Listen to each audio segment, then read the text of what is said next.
here we go. Welcome, everyone. Take it away, Paul. Ladies and gentlemen, boys and girls around the world, please welcome our next guest to the tee. Looking like Thor from Infinity War, he delivers the thunder at home or on the road for all the chunderhodes. Forehand, backhand, big bombs across the great land of Minnesota and beyond. The thriller from the chiller state, land of 10,000 cans of whoop-ass he opens in the trees and across the grass. Surfer dude, point break chic, it's all give and no take for this all-American all-star Twins fan and North Stars stan. He took the coveted black aviator that proves he's a star, but don't call it a comeback. He's been here for years, and he intends to be here for so many more. On the tee, from Medina, Minnesota, good friend of the show and our playoff prognosticator, Timmy Gill. Wow. Well, thank you, Paul. Thank you guys for having me. That was quite the intro. That was awesome, man. Well done. Thank you. I appreciate that. Yeah, he takes a lot of pride in that. That and his research. Absolutely. The coveted black aviator drop. Nice. Got to give you that's from Wisconsin, right? Yep. Yes, I've got about 7 or 8 of those. Nice. And they're really good. They're really good practice putters. Yeah. All right. Well, so for any of our guests out there who are so unfortunate in life to not know anything about Timmy Gill, Mace, why don't you give us a little perspective on who our guest is? All right. So here's a little framework. As Paul mentioned earlier, he's hailing from Edina, Minnesota. He's a world champ, a national champ, a 4 times state disc golf champ, a 13 times Minnesota Tour champ, the 2006 Bob West Memorial Award winner, world-class player, tournament director extraordinaire, promoter, wholesaler, educator, and course designer. According to the PDGA, he's played 323 career events. He's got 83 wins. Career earnings are $61,045.95. The win percentage is 25.7. He has 1 career AM event, 1 career AM win. Let's put him at 100%. And we're going to get into that for sure because that's unique circumstances and situation. So combined pro events, though, 322. Combined pro wins 82 with a 25.47% win. MPO 305, and he won 76, so that's 24.9%. And then his MP40, 17 events with 6 wins, so that's 35%. How old are you now, Tim? 47. 47. All right. Still some more MP40s. So, yeah, those are some pretty impressive stats. Thank you. Now, one thing we always want to talk about is the origin story, how people got into it. I did go back and read the Disc Golf World News article from 1995, just after your big world champ title. And I'm just gonna read the quote that you had with the Marauder. You learned that with your first disc that you ever played with was Marauder that your brother had given you. Yep. And you loved it so much you bought this the next day and you began to play all the time, both day and night. Yep. So your brother had already been into the game before you. Was he kind of intense into it? Like, how did he get into it? Well, it's actually funny. I forget if it was in that story or not, but he actually brought me out to play about 3 or 4 years earlier than that. And it was at a course that had, I don't know if you guys are familiar, I'm sure you guys are, but maybe the viewing audience is not. We had cone baskets. Oh, so they're the green cylinder cones. So when the disc hits, it redirects it and it goes down into the basket. So there had no chains. So you would hit it, it would go dong, make this horrible sound. So the course had 9 of those. And those are kind of iconic up here in Minnesota. Those were the very first courses that we had. And so I thought it was silly. You know, at the time I was 13, 14 years old. I'm like, what are these things? They look like barbecue grills. They're just goofy. They sound funny. You hit them, they roll away. They don't catch. So I kind of made fun of it and I kind of forgot about it for a couple of years. I was so busy playing hockey and whatnot that it really fell on the back burner. But then a couple of years went by. I got to be in high school and me and my buddies were looking for something to do. I borrowed my brother's Marauder and the rest of, 3 or 4 other discs. And we all went out and played one disc just to fart around. I think we might have had a case of beer. We were sneaking, looking for a place to go. We were 16 years old, And so we just went out and started messing around. And we all got kind of hooked. So we started going almost every day and playing for, sodas or whatever, ice cream at the shop down the road. And we kept just doing that. And I started getting kind of good. And I saw a flyer stapled to a tree that said, "Hey, league night on Wednesday nights." I'm like, "League night? What?" So I'm like, "Okay, maybe I'll check that out." So I went to league, and I had one disc, and I didn't know what I was doing. I paid my $5, and I wound up playing really well, and I won a disc. I was like, "Wow, I'm gonna get a putter." So I had a Marauder and a 86 softy at first. So I was like, nice. because 86 don't roll away, because the course had some steep greens and whatnot. So I'm like, I don't want a disc that rolls away. So I got 86 softy. And from then I started playing league all the time. I started getting all kinds of discs and giving them to my buddies. And then one of the course locals kind of saw me flourishing, getting good. He's like, you should really try a weekend tournament. And I'm like, nah, I don't know about that. 16, 17. And he talked me into it. And I'm like, well, you're gonna have to call my mom and ask her if I can Who go. was that? Hey, who was the local though? We probably know him, right? Jay Larson. Goes by the nickname Larcito. He's been a major Majestic volunteer forever. So he was helping Kerner back in the day, and he was my number one volunteer. And J.L. Larcito, we call him. And he's been around forever. I still play with him once or twice a year, and he's a great, great dear friend of mine. And I asked me to call my mom's landline at home and get permission to take me an hour away to a tournament. And it was a non-sanctioned event. I played AM3. I would have wound up winning advanced, and I played really good. And that whole winter, I was dedicated. I bought my first mock light basket from Steady Ed out there, and putted all winter long. And that next spring, I was gung ho. I started playing in this league called the Sundog Tournament Series, which I'm sure we'll get into here in a little bit. That was the launching pad, because that was it was a bigger league. It wasn't just a league, it was a tournament series. So you earned points throughout the whole season. And it was more serious. Entry fees were like, whopping $7 or $8 instead of, $4 or $5. And I played every Tuesday night, and I really got into it, really competitive. And that's what really launched me into the stratosphere, was the Sundog Tournament Series. See, this is what Minnesota and Michigan and other seed states are really good at, or they were back in the 90s and maybe the 80s, was non-sanctioned leagues, non-sanctioned tournaments. So it wasn't so much an avoidance of the PDGA. It was more about promoting at a grassroots local level. And so you could have, and also make it a little cheaper for, lesser expectations. Well, And I don't think the PDGA was really even gave that any kind of consideration until Kevin McCoy, obviously. Remember, we talked about that with them, but I think the other thing too is that I think cabin fever plays a role in this too, because you guys, man, like I've been up there before when those are going on. I've participated in a couple of them, and I've seen it in other states too, especially up along the northern part of the country where, man, the sun comes out. And it's for sure in Toronto too. Like one of your buddies, him and his business partner, one takes Friday off and one takes Monday off all summer long. They only work 4-day work weeks, but they're putting in a little extra hours just to have that 3-day weekend at the lake, and it's, I think that's definitely a northern thing. I mean, that's another reason why the Memorial is so successful too. Everybody wants to get out, bust off every year the Memorial. I think we have 25, 35 Minnesotans going down there. It's we look forward to that all winter long. Yeah. Now, one thing to your origin story that I find that's very common amongst the people who really get into the game is they start with their friends. And, it could be 2 guys, 3 guys, 4 guys, whatever. It's the pack of buddies that play always. But it's pretty clear that one of them is more talented naturally and like more disposed to actually play the game and get better, and open and receptive to the idea of playing with other people, maybe testing their limits against, leagues or things.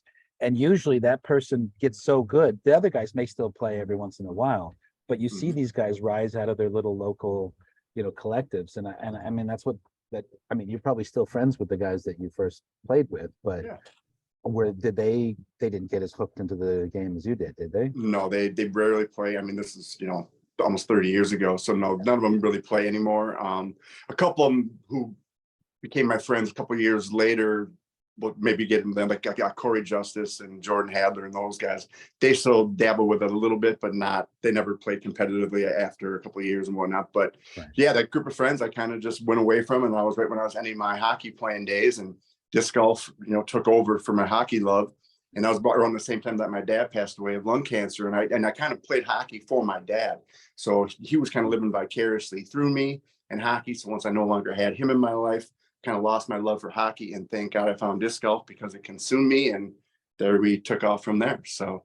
And we're about to unfold the rest of that story, a lot of chunks of the rest of that story, but we still have a couple of early questions for you, Surely. back in the day. So Mace, why don't you Yeah. So, yeah, you mentioned Corey Justice too. I'm friends with him on Facebook. I see his name pop up every now and then.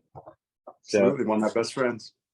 yeah. So, your first ace, what was your, it said, Paul dug up this information from the article. It talked about your first disc being a Cobra. So was Yep. that first ace with that Cobra? The first ace was with a Cobra and was on a severe downhill spike righty hyzer angle. So as we all know, Cobras are not hyzer disc, but back in those days, you could get a Cobra to hold a hyzer line. The funny thing about that story is earlier that day, I got my one and only ball golf ace as well. So I went from 6 hours before that, I got a ball golf ace on a par 3, 141-yard shot with an 8-iron. And so I got a ball golf ace, then my disc golf ace in the same day. Pretty crazy. I should have bought a lottery ticket. That's what everyone always says, but yeah.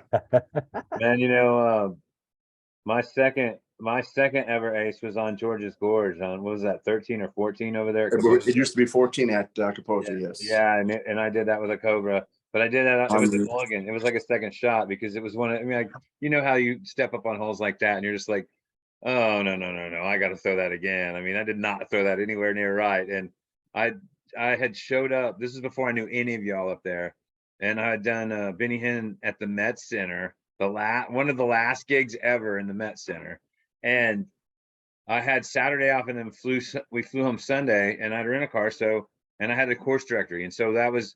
I wasn't even really playing tournaments. Maybe I was playing the weeklies, the local stuff, but I looked up Kaposia, and actually Jeff George, I called him in the directory, and he was kind of grumpy, because you remember how he came in and out of grumpiness, right? And so Yeah. this time he was not really willing to go and play with anybody. He goes, but you could go out there and you'll be able to figure it out. And I was like, all right. So I went out there on Saturday, and there was this father and son who were there at that, that big shelter that they had there. The big, I mean, it wasn't just a shelter; it was enclosed and everything. And Yep. the company was Still having there. a company picnic, and somebody had left them a bunch of discs. So these two went to go play, and they're like, "We haven't ever played before." And I said, "Well, I'll jump in with you anyways. I haven't played here before, but I know how to play." So, anyways, we go around and on 14 on that hole, I was like, no, I got to try that again, and I threw it right in, and it was just oh man. Is that the one on the sticker? Yes, Yes, it it is. is. It's the one on the sticker. It's absolutely the Nice. sticker and the T-shirt. It's the one from the side to the side. You've definitely played it. I mean, Yeah. I think it was 17 when I played at the Majestic. Yeah, it's been different numbers, but it's always known as number 14, famous George's Gorge. And I think Scanny's aced it, or did ace it like 4 or 5 times. So it's kind of, so Scanny has multiple holes out there. Scanny's giving some money away over the years. I hit Yeah. my first ever tournament ace was at Kaposia. It was the one that's a turnover shot kind of down on the river bottom along the trail. Old number 10. Yeah, okay, that's the one. Oh yeah. I did it with Juliana and Liz on the card. It was me and some other pro because we were the last card. And Awesome. Yeah. That was when it was a great hole that eroded, and it's long gone now. But yeah, it was a beautiful hole for many, many years. We ran into some locals that day on that round, and that guy goes, okay, so he kind of talked us through it. He goes, you're going to go over here, and then you're going to cross the road, and you're going to play this holes, and you're going to go down, and you're going to see the most beautiful hole you've ever seen in your life. And I was like, I'll be the judge of that. And I got down there, and I was like, he was right. 100%. I mean, that was amazing. That was that definitely at its time was one of the most beautiful holes anywhere. The way the creek ran through it and the valley came to, and I mean, it was, man, I mean, you just don't get lucky enough to have that kind of thing very often, in any. And then you play up and up the hill and whatnot. Then you get to the famous hockey rink hole. I have a good story about the hockey rink hole.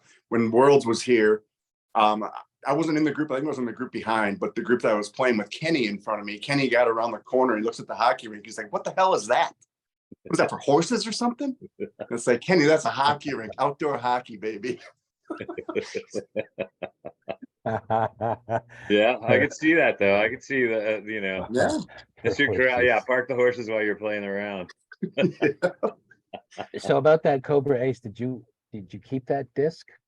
I no longer have it. It might be in my old old garage or box it or something. But yeah, I had drone like George Thorogood on it and Van Halen logos and all kinds of different stuff. It was really inked up and whatnot. I really wish I could find it if I had it. I think I might have broke it at one point. I think I hit a tree and it shattered in two, and I duct taped it back together. So I don't know, but it probably is somewhere in a box. So as you're I think 17, you were 19 in 95 when you won the Correct. AM Worlds. And we'll get to that in a second, but I have, through the research and through that reading that article on you, they had mentioned you played AM2 at the Minnesota Majestic. So you actually, they didn't go back and do the hot link. They have you as a non-current or not even a member back then. So you have to Sure. actually go to the 1994, and I think it was the Majestic Triple Crown is what it was called. So that was Okay. actually the first event. So you go to Okay. your first like PDGA tournament. Mhm. You've already said that the influences on your game were Mike Misakian, Yep, Mike Misakian, Steak. Forge, Mudsakian. and Danger Grant. But at the time, were those guys like, in what way were those guys influences on your game? I guess we should ask. Well, going back to the Sundog thing, I was playing in the AM1 or advanced division then, and those guys were the guys playing pro. So I would always compare my scores every week to what those guys were shooting, and they were always just killing me. But then I was creeping up, and then certain weeks I'd be like right behind them, be like, oh, I have a chance of getting those guys. And one name that didn't get mentioned there is a guy named Bruce Novak. He's a longtime Twin Cities, Minnesota golfer, and he was the benchmark because when Mace was reading off the stats, the 13-time Minnesota State Tour deal, Bruce was on that trophy 6 times. And when I saw that, I'm like, I want to be on there more than Bruce. Wow. So that was one of my goals. That was going on. So when I got my first MST title, I got my name on that trophy. It's kind of like our little miniature version of a Stanley Cup. It's got a little basket on it. It's pretty cool. They got And, one of so those I in got- North Carolina too, with a bunch of where they put a plaque on it Yeah. every time. That's and it travels. It's really cool. I like those Yeah. kind of things. Those are badass. Absolutely, yeah. So I got my name on the first time. I'm like, I'm not going to quit. So until I passed Bruce, I'm not going to quit. Got on there again and again and again. Finally, I got on there, I passed Bruce, and I'm not going to stop until I double him up. I get a double Brucey up, because Bruce is a real trash talker too. So he's just a great guy. And so I doubled him up, and then I got one more. So I got to 13. So that was a very big milestone Makes for some me. work for him. That's awesome. Yeah, so yeah, Bruce Novak, Danger Grant, Misakian, Gino, those guys were just the best players around. I know they're not like the biggest household names as far as like our viewing audience and whatnot, but those are guys that they were so good. And I mean, when I look back at the way they could shape shots, I mean, and this is back when discs were, as you guys know, understable. You had to shape and hyzer flip everything, and they were so good. And even like to this day, I mean, Gino's almost 60, Danger's almost by 55. I mean, oh no, he's older than that now. And they throw the most beautiful hyzer flips, and it's kind of the lost art. I mean, you watch these young kids now, they're so powerful. And yeah, they're hyzer flips, but they're different than the way we used to do it back in the day. And those are the guys that really influenced me. I'm sure there's many, many more, but those are the main guys that I really was chasing after. And then there are also a bunch of guys that no one's ever heard of at my local leagues and like the Wednesday night league and the Thursday night league that were really good, but they never played on the weekends or whatnot, but they were just awesome. And it was really fun, and I learned so much, and that's what made me want to go out and see what was out there in the world of disc golf. That's one thing that's cool for both Paul and I, though, is that we've got super close ties with a bunch of people in your area. So, including Matt and Liz in the past as well, and Bob Wiggersman, just so many guys, so many of those. I mean, even like when I was back there, I went back there last year to do a little homework on getting a rain gutter set up, and so I spent a couple days with Critter, and then I called up obviously John Drummond's not an unknown, but the OG, the original Gellerman, Tim Gellerman came out and had dinner with us, and then obviously Stender and oh gosh, there was a couple other people too, and it was just the guy that went with me. He was like, "Holy cow, man! How do you know all these guys from up here? You've never lived here." And I was like, "Yeah, but I spent a couple weekends up here, I mean, but there's such a great crowd there, I mean, Dan Grant, Misakian, Gene LaForge, and I mean, you could just make a list and just keep on going, and so many good times we've had up there, without a doubt, in that area. Absolutely. And Yeah, we'd always look forward to Mace Man coming to town. I mean, it was at Sundog, we'd be like, yeah, Mace is coming to town. Or, yeah, it was awesome, man. Yeah, it still is. We still have a great community. Obviously, I'm on the older side now, and there's a whole new blood. I mean, I don't even know. It's like, I'll go out to league, and they won't even know who the hell I am, which is kind of a good feeling. But at the same time, I'm like, don't forget about me. Yeah, but it's when people start talking, when they start to realize that that guy that they would talk, that all these people are talking about that doesn't ever show up again. Oh, that's that guy. That's you. Right. That name's 13 times on that Minnesota trophy. Right. So, all right. So PDGA number, you got that in 94 and you're 9293. Is that correct? Yep, only 4 digits. That's kind of the staple now when you're talking about old guy players like us. It's like your PDJ numbers, 4 digits. You know, that's some OG street cred right there. Yeah, Absolutely. we're all 4-digit numbers here. I'm 7477 and B's a little ahead of me, 72. 7224. Nice. But do you remember getting it for a tournament, or Was that just for the 95M Worlds that you got that, or? Yep. But Jay Larson told me I had to be a PDJ member to go play in the World Championships, so I mailed it in and got my little mini with the 9293 on it. I still have it somewhere, and nice. Yeah, that was the main reason, so I could go play the World Championships. And all my guys at local leagues were like, "You're really going to Cincinnati? You're going to get in the car with Stendo and Johnny Heim and Big Jake Snake, and you're going to drive to Cincinnati and go play in the World Championships, and you're just joining the PDJ?" I'm like, "Yeah." And like, "Well, you do have game, but it's a big stage to go play the World Championships." I'm like, "Well, all we know is what we read in the magazines and in Disc Golf Journal," which is another story I hope you're going to touch on. But all we know is what we read in those things. I want to see what it's all about. I'm this, now at the time, kind of a former hockey player. I'm this competitive guy.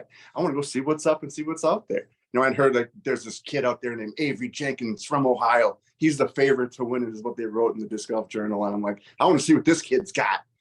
So yeah, he's one of the guys that kind I of beat him out. at the Great Lakes Open the weekend before, so whatever. So yeah, it was awesome reading about it and getting all fired up. And I thought I had a chance before I even went there. And the day, and I have a ton of crazy ace stories, but the day that we got there, we pulled in, we were driving all night long. We pull in at Mount Airy and get to like the second or third hole, and I get an ace. And then we play the round and we go down to Bank Lick, and I got a second ace that day. So I had 2 aces my first day of practice at AM World. So I'm like, yeah, things are looking pretty good here. Well, let's just segue right into that. Obviously, you're the 95 AM Worlds champ that was in Cincinnati and the Northern Kentucky. They had 2 courses in Cincy, 2 courses on the other side, and then they used the semis and the finals courses were both on the Cincy side. I went down, that was my first year playing as an AM2 player, and I took 165th. For those of you paying attention out there, some notable Canadians. Tommy Canellis, sadly not with us anymore, from St. Thomas, took 153rd. Glenn Forbes, Buzzy Chains, the developer of the Brampton course, you're welcome, White Spruce, 134th. Andy Green, the shot caller at the USDGC, took 130th. Our good friend from Des Moines, Kuzi Suzanen, took tied 108th with both the Lizard Lawyer and John Fowler. Nelson Bennett, another good friend of ours, 99th. Big Kevin kid. Stender, 91st. Jerry Gotcher, 63rd. Mace Man misses the cut to the semis by 1 stroke, tying Dale Vaughn and Terry Murphy. I think it was 51st too, if I'm not mistaken. Yep. Sorry, I forgot to write that down. Notable Canadian, Dave Northrup, Heavy D, took 16th. He was the final man in the finals. And as you mentioned, the hugely touted local homeboy, Avery Jenkins, took 13th. Taking 11th, Jonathan Poole. Wow, very good. McCree took 5th. That's where I met him. And we're talking to the AM World Champion, who, according to the Disc Golf World News, came out of virtually nowhere, not really understanding how much of an incubator Minnesota was, but coming out of kind of virtual oblivion, having that bit of an advantage that people don't know you, they don't know to be scared of you or be wary of you or to overlook you. When you hit the ground, you just said you got 2 aces in practice, but your first from the first morning, from the first throw of the first round, how were you feeling? Were you feeling like this was yours? Well, by the way that I was throwing the disc when in practice rounds, yes, because I was birdieing almost everything. I was getting some of the longer holes that like Stendo and the other guys that I was with, they weren't getting. And I was getting, like, at the time, there were bonus deuces back then. I mean, if you're birding a 375-foot hole, that was big time back then. I mean, For sure. I mean, what was it? Cobras. Cyclones, baby. Yeah, Cyclones. Cyclones, Whippets, and Vipers were the fastest in the zone. I was throwing Cyclones and X-Clones, and then the infamous Ram that I was throwing for my powered forehands. And then putting with magnets. So, and I did have a Viper in the bag too. I did have a blood red Viper in my bag. That was a staple too. So between the X-Clone, Viper, and Ram, those were my overstable ones. And then I did throw rocks at the time, but then yeah, Cyclones, X-Clones, magnets, and that's kind of how I got started with the whole discraft vibe. Now, since you mentioned the Ram, that was the disc. You've already told the story to us before one of the playoff pick shows, but it's already in print, so it's not like we're revealing any secrets. But that was a very famous episode, and I remember, like I said to you, it was a rumor that went like wildfire across the whole field. It was during the 6th round, which I guess was the semifinal, or was it the final round? I think it was the semifinal round. Yeah, it wasn't before the final 9, so it must have been the semis. Yeah. So you're playing in the semis. You're at, I can't remember the name of the course. Was that Mount Airy you were at? It was at Mount Airy, I believe. Okay. And you're on the 4th hole now. Yep. And the Ram that had you thrown that Ram yet that round? I had not. It was brand new in my bag. And it was discovered that you didn't have a name on it. Correct. Boom. Going into that moment, you had an 11-stroke lead. Yeah. So, okay, now we kind of set it up. Take it from there. Well, at the time, the PDJ rule was you could get a stroke per hole that it's in your bag. So the guy in my group, who will remain nameless because we don't need, that's not what we're here to talk about, but he could have waited till the 18th hole and I could have been stroked 18 strokes, which if you look back on it, that's crazy that someone could manipulate and dictate a whole entire world championship on a rule like that. I would have been fine, give me a penalty. I did break the rule. I admit that I did. I didn't have my name on it. I should have. I just put it in before or during the lunch break. Again, my first big tournament, I should have naturally penned it up with my name on it, and I did not. So they wound up calling me on it 4 holes into it. The guy who called me on, his caddy, went and got the course director at the time, and they came and they gave me the 4-stroke penalty. So I'm rattled. I had 11-stroke lead, and now it's down to 8. I'm like, holy shit, or 7. So I'm kind of rattled. I think I birdied the next 4 holes in a row, and I got right back instantly. So I was just fired up, the hockey player. They're like, I was in hockey fights as a hockey player and whatnot. I'm like, I'm gonna get it right back, baby, and just right back. There's some players that don't get in the game until they get a good body check in, and then the bear's poked. So yeah, we just saw it happen there. There you go. And so this might have pushed me to I don't know exactly what it was, but this might have been it. But a long time ago, I remember making an effort to keep a Sharpie in my bag because of something like this. So it might have just been exactly that. And That's I awesome. always have a Sharpie in my golf bag for that reason. For some, I can't think of any other reason why it would be. Yep. And then I can't tell the story without telling, because God rest his soul, Brent Hambrick was maybe the assistant course director at the time. He was one of the guys fighting for me to not get penalized like that, because he was like, well, look at the Ram says 175 with ink on it. That's a unique marking. And it's like, well, that came from the factory there, Brent. I can totally hear him saying that too. And he was totally fighting for me. He's just got his sweet hair going on and the whole deal. And I don't know the guy from Adam at the time, and he's fighting for me. I'm like, this guy's cool, and I took the penalty and I took like a man and went on to win, I guess. What was the mood in the group? Do you remember? Like, the guy who obviously made the call, he was feeling one thing, but what were the 2 other guys like? That's an odd question to ask. But 2 of the guys, one of the guys was like, hey man, it wasn't me. I don't know what the hell's going on here. He's like, hey, and then the other 2 guys were best friends, and it was like, oh man, hey, I wanted to say thank you for not waiting to the 18th hole, but at the time I was steaming on my ears. I didn't want to even be confrontational or say anything. I mean, we're going back like 30 years now, so I don't remember exactly how I was feeling as a teenager. But I'm sure I was wanting to drop the gloves and, do whatever. But I Sticks and maintained. gloves on the ice. Let's go. Yeah. But no, everything obviously worked out Sell good. this right but, here. yeah. And yeah, it obviously worked out good. And thankfully, because it would have been such a bum vibe on the whole event. It was such a great event, as you guys were both there. It was just a great event. And for something like that, if it would have gone down like that, it would have been just a real bummer, which would have stained maybe our sport for a good amount of time. Yeah, Man, definitely. I tell you, I imagine you guys probably feel the same way, but that's still one of the best tournaments I've ever attended in my entire disc golf career. I mean, there was just so many cool things about it, and it was giant. There was so many people that I met there, like McCree. That was the first place I ever met McCree. And several other people that just, what an amazing event. Oh, a little girl named Valerie Jenkins is caddying for Avery, or hanging around with Avery during the round. I mean, the Jenkins family is obviously royalty. I mean, just imagine that. I mean, it was just you guys read off the names, Jonathan Poole. I mean, there's an all-star list of people that were down there at that Worlds. He also left out Jim Stilgenbauer and Mike Rayleigh too, which repeat appearances on a lot of trips up that way. And I've seen recently that Stilgenbauer's playing again, and I don't know what Rayleigh's up to, but I can't imagine he's not playing. I just haven't run into him since pre-COVID. But I used to run into him at the Memorial a fair bit too. So yeah, that's a great list off of that event right there. I mean, so just a final question about the Worlds going into the finals. As I recall, that was quite a bit of a gallery. Was that your first time playing in front of a gallery? 100%. And 100%.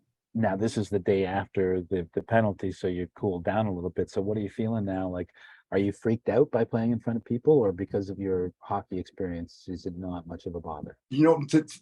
Again, racking my brain and thinking back on it, I don't think I was freaked out about it. I had the big cushion lead, and I just wanted to kind of put on a show. I'm like, okay, I got the lead now. I'm gonna rip as hard as I can. And, I think like in the final 9 or whatnot, I think I actually lost a few strokes, so it could have been a bigger margin of victory. But I was flying free, and just I couldn't believe it. I was in disbelief that I'm going to win the world championship and my first big event. And all the guys that were telling me back at home that I couldn't do it, and I'm crazy for getting in the car with these loonies like Stendo and them and going down to Cincinnati, and like, okay.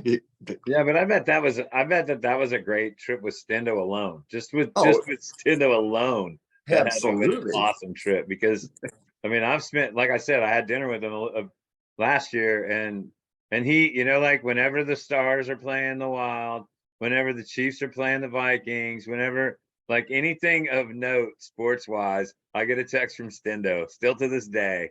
Awesome. I mean, and there's not too many people you could go, how many days till kickoff? And he'll go 172, without even thinking about it. I mean, how many days till puck drop? Blah, blah, blah, blah, blah. I mean, he'll spit that out. I guarantee we could call him right now and he'd do it, and it's absolutely. And one of the things too that sticks out in my mind, like I was just thinking about it as you were talking about it, like even that course, that Timbury course, like every one of those courses barely had anywhere in the grass, and I mean, I'm sure you guys see that a lot more than I do, but like I don't get, like, I was just in Michigan last week and just driving around out towards Hudson Mills and everything and just seeing all that green like that. I don't get that down here. I mean, I don't see that near as much when especially this time of year, once May's over, so is green around here for, 2 or 3 months. And that really stands out in my mind. And even like one time I went back and I think I played the last 3 or 4 Edgewood Electrics. And one year it rained so much at Banklick that we couldn't play those lower holes by the creek because you couldn't get back out. There was that much water coming down. Like, it's just grass, just like totally washed out all the way down to the creek. It's still there, but it's all leaning that, I mean, just things I don't see around here, Absolutely. Yeah. Banklick and Mount Airy are still, I mean, well, Mount Airy's been in my top 5, top 10 courses of all time. And that's before, all the changes that Freddie's done to it. And I haven't seen it since all the changes, but before that, it was still always in my favorite courses ever. Not just because I won my world championship there, because it was just these towering trees and the Oh, it was The just elevation unbelievable. change, the elevation Everything. change, the greenery, the whole, I mean, everything. And I mean, and that was one, I think we were talking about this the other day, you and I, Paul, but like that course was built in the 80s, you know, I mean, that course wasn't even new when we played it in 95, you know, I mean, it was already an old veteran. Yeah. And man, I mean, like, I'm sure that there's been some changes, but like the ones that I saw after the M Worlds, where they added like hole 2, the one that went down to that big round terrace downhill, you know, Mhm. they added 3 more below it, and they were just as good. They didn't, Mhm. they, you know, they, what they replaced, actually, they might have even been better. So I remember there was 3 over there, and then there was 2 more on the other side, you know, like where the house was, where you played back around and came up, and then you played down. Well, there was 2 more that went further down, and then another one coming up, I think, or maybe it was one down, one up. But man, I mean, like, you weren't, there's no crap in that park. It's all, I mean, there's no, Yeah. it's not like people like, I've heard people talk about a first tee course where, you know, like the first hole and the 18th hole were really cool and everything else was just a bunch of fluff filler.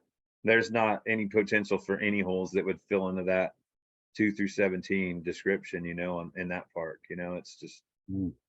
amazing. Yeah, just driving up to it, you know, that windy uphill road. It's so beautiful. Like, there's a course up here. Wow. And you're like in the hood. You're like totally in the hood. I met this, I was playing a poker tournament the other day, and this lady, they have legal poker rooms here now. And so this lady and her husband moved from Cincinnati, and she was talking about, she goes, "Oh yeah, one of the highest crime cities in the country, blah, blah, blah, blah." And I was like, "Yeah, man, I've had a lot of fun in Cincinnati playing disc golf." And she's like, I said, I go, "You know Mount Airy Forest?" And she goes, "Oh yeah." She goes, "You know what surrounds that area?" And I was like, "Don't need to know it. Don't even want to hear it." You know, and she's like, "One of my last shifts when I ran the casino in Cincinnati, there were shootings in the street right outside." And I was like, "Yeah, I understand. I mean, but I have had fun in your former town." And she's like, "Okay, whatever. I'm glad to not be there." And I was like, "Okay, okay." Anyways, all right. So we talked 95. You went to Pro Worlds. 2 weeks later, yeah. You played against 114 people. Yeah, 2 weeks later, you took 54th. Yeah. Finishes in the cut to the semis. You didn't make the next cut. You got Bob. Is this true, Paul? Bob Dodge and Dave Dunapace edged him out. No, they Yep, were I was They playing missed with the cut Bobby. too. he edged them out Oh, you edged them out. Okay. by a stroke And then Tim and in the Harold. first Pro Worlds. I think that's pretty cool. You got the whole Innova Brain Trust beat on that one. Yeah, Bobby and I were friends for a good decade after that. That guy's a character, and I don't need to elaborate too much more on that. There's Yeah, not We're safe for friends. good times hour show stories we could tell Yeah, about him. whenever he materializes, he definitely will be on the show because we were friends with him during that period of time too. Yeah, we'll No have to do question. a good No times question. uncensored version. Yeah, it may be one of those ones after hours on the New Year's show or something where we have There you Dodge go. on. There you We'll go. have Like, oh yeah, you can come in at the hour and a half mark when we're not publishing any more of it.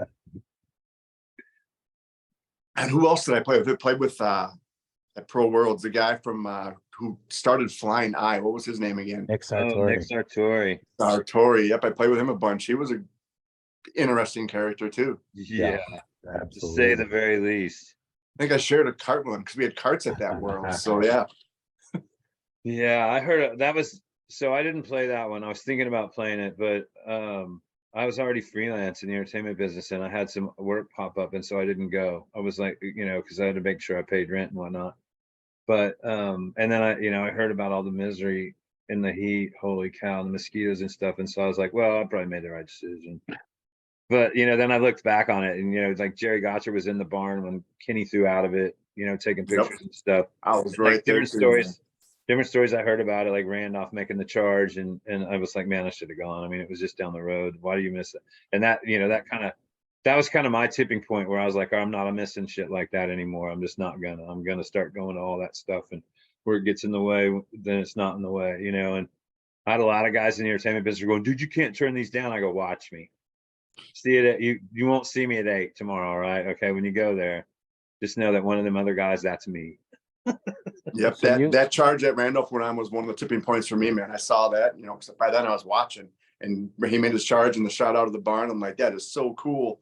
I can't believe, and the crowd was just going nuts and everything. And a young Stevie Rico was right next to me, and Bamba. And I mean, I didn't know at the time, 30 years later, I'm around these icons, the Hosser and just all these guys. And it was just looking back, it's like, wow, what a cool time. I was a 19-year-old kid. I didn't know anything. It was so cool.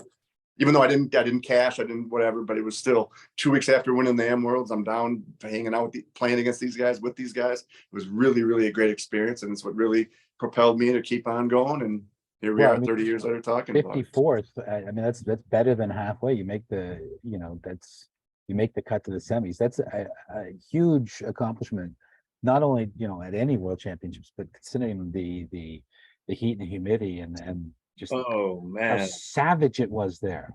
Like Brutal. you really acquitted yourself amazing. And so did you have, other than seeing, how cool this all was, did you think, hey, yeah, I'm hanging with these guys. Like I'm gonna take this back home and I'm gonna even pick it up another notch.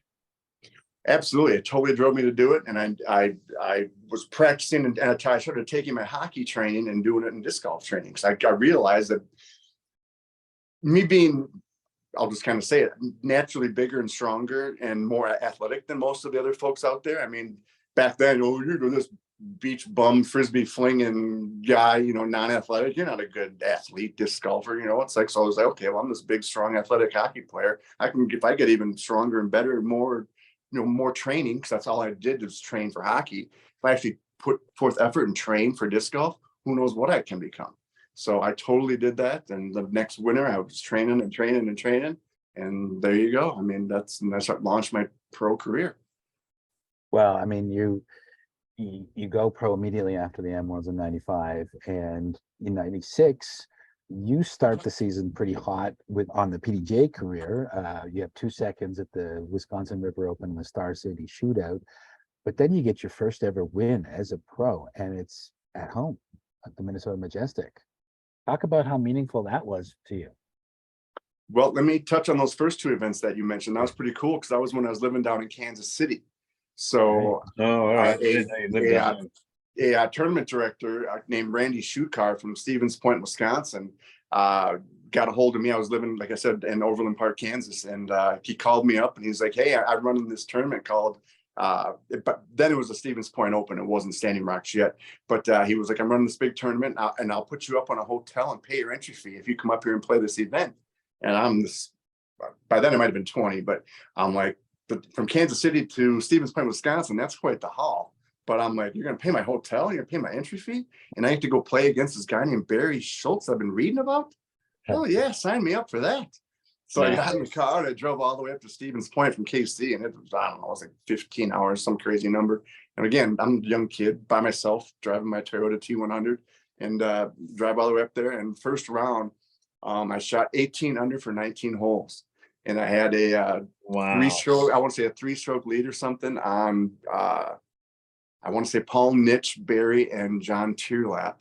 And the second round, I wound up not doing as well. And I believe John Tierlap came back and beat me. So it was Tierlap, I want to say myself, Barry, and Paul Nitch at the top 4. So that was a pretty cool deal right there. That's a pretty solid top 4 too. I mean, Tierlap, 2-stroke win, Timmy Gill, 2 strokes behind him, 3 strokes back at Timmy Gill, Barry Schultz, 5 strokes back at Barry Schultz, Wiggersma, and Misakian. There you go. Nice. Yeah, the boys. That's hilarious. That's awesome. And so I had to get back in the car and go back to Kansas City while those guys got to go back to the Twin Cities, right? 3 hours down the road. But so then the Steel City Shootout that's a whole nother story. That's another whole nother show. Because I traveled up there with LaRon Harris, Todd Henry, Scratch, and who else? There was someone else that I'm forgetting, but those are some great. That's a whole nother crew too. I mean, like we could go on and list, people that we would love to hang out with this evening from that city as well. I mean, correct. Yeah. So, and I think I played pretty well there too, and that was a lot of fun. And but those guys were fun to travel with. And the 2 years I spent in Kansas City was one of the best 2 years of my life. I learned so much playing with Man, LaRon Harris, and Craze, and Scratch, and Otto, and learn from Hal Baby, and just all those guys. That's another time in my life that was just the best. And The reason Oh, why I moved home is because I became a daddy up here in Minnesota. So I moved up here. So I was down there to try and go to school. I got my in-state tuition to go to KU. And then because I was going to Johnson County Community College for a year, I got my in-state. I was registered to go to KU, and then I found out I was going to be a dad, so I had to come back to Minneapolis. So that's how that whole deal went down in a nutshell, real quick. there you go. Well, that's a good summary. It is. Yeah, Yeah. shoot, man. They're so Kansas City. I mean, like that's those two cities are definitely two of my top two favorites because of, like I mean, dude, the first time I went to the wide open, I thought I only knew Wiggersma and Matt Kerner, and then I show up in Kansas City and like half of y'all are using my smart ass lines that they learned from Wiggersma and Kerner, the Oh, year yeah. or 2 years previous. I'm like, wait a minute, that's my smart ass line. Where the hell did you get that from? Oh, Mr. Funny Man, Bob Wiggersma. Wiggy. Yeah, for sure. So yeah, oh man, so many good times in that town too. So, notable wins. You have multiple wins at the Acorn Open, the Spamtown Open, which I've cashed at that one before. The Nice. Old Barn Rendezvous. I've heard a lot of stories about that tournament. Mhm. Riverside Open, Oakwood Open, Kaposia Open, Minnesota Summer Tour Champion. So like those are all like multiples. And then obviously like one of your most memorables would have to be the Memorial win, which I was there for that one. I remember your moment of silence, which was epic. When you were like, "What do you want to say something?" You were like, "Yeah," and then you just didn't say nothing, and everybody just clapped, and that was awesome. I mean, that was really a privilege to be in the room for that one for sure. So go ahead and talk about that a little bit, man. Well, that was something else. It was not expected because kind of like we talked about, kind of like me going and winning the AM Worlds. It was not expected. When it was written about I don't know if you guys saw it, but there's a Forbes article. There was a writer down there did an article in Forbes, and in the interview that he did with me, I'm like, I just jumped out of a snowbank. I was shoveling snow 3-4 days ago, and now I'm down here, winning the Memorial. That just doesn't happen. That's someone from Minnesota. We're down there to get sun and to get out of the snow. We have no expectations to win. So for me to win that, I'll even call it a fluke. I mean, I got on fire, and I think what it was is the whole time I was battling with Barry, and I'd been playing with Barry so often up at Standing Rocks and just all around the upper Midwest all the time. And he was my idol. I mean, I wanted to be like Barry and beat Barry. It was always, when I travel with my buddies, ABB, anyone but Barry. One of us has to beat Barry, So the whole time I was, playing with and against Barry, and I loved chasing him. I loved trying to beat him. And so that was the driving force. And the fact that, Kenny and Feldberg and the guys were in my rearview mirror was like, I was awestruck. I mean, I'd never been in that position at that high of a level. So it was just awesome. Like I said, I was on fire. I never putted so good. I was just banging. I was now circle two putts. Back then we called them 40, 45 footers, but banging circle two putts left and right. And, Discraft had just come out with the Predator around that time. And I was just ripping the Predator really solid.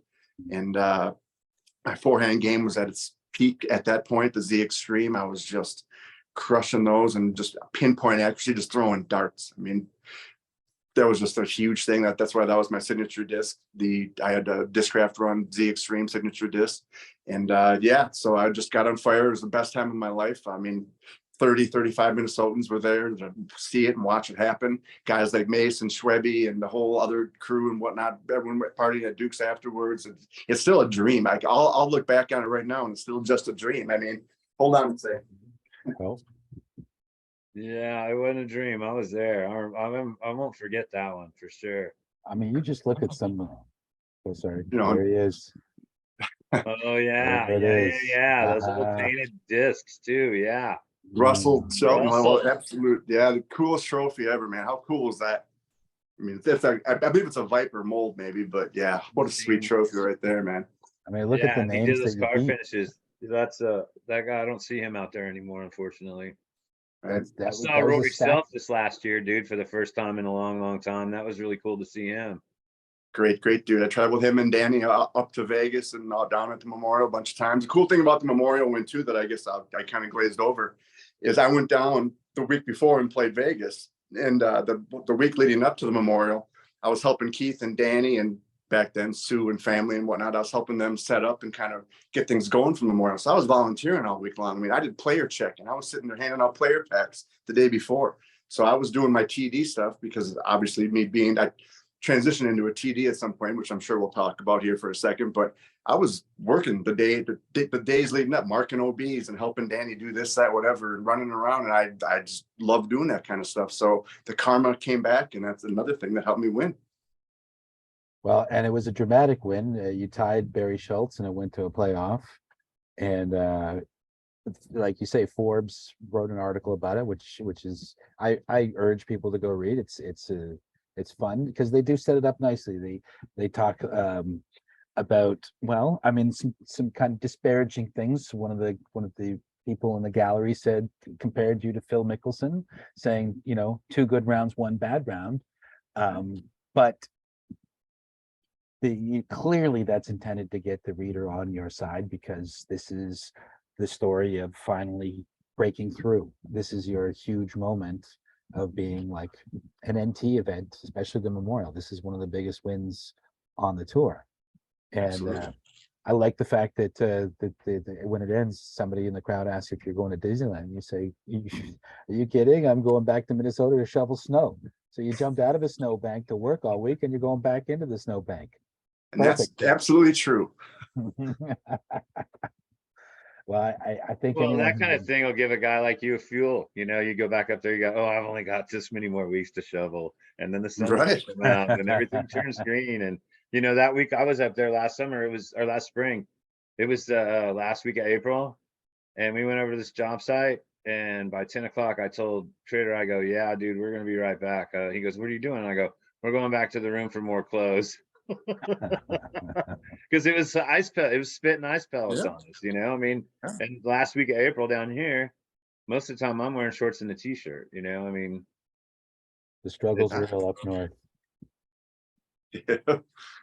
So yeah, the memorial is obviously my big staple win, just to go back to your original thing. But and then obviously AM Worlds is, people ask me which is more important, or which is a bigger win. That's a tough one, because they both mean so much to me. But I'm going to say AM Worlds was more important.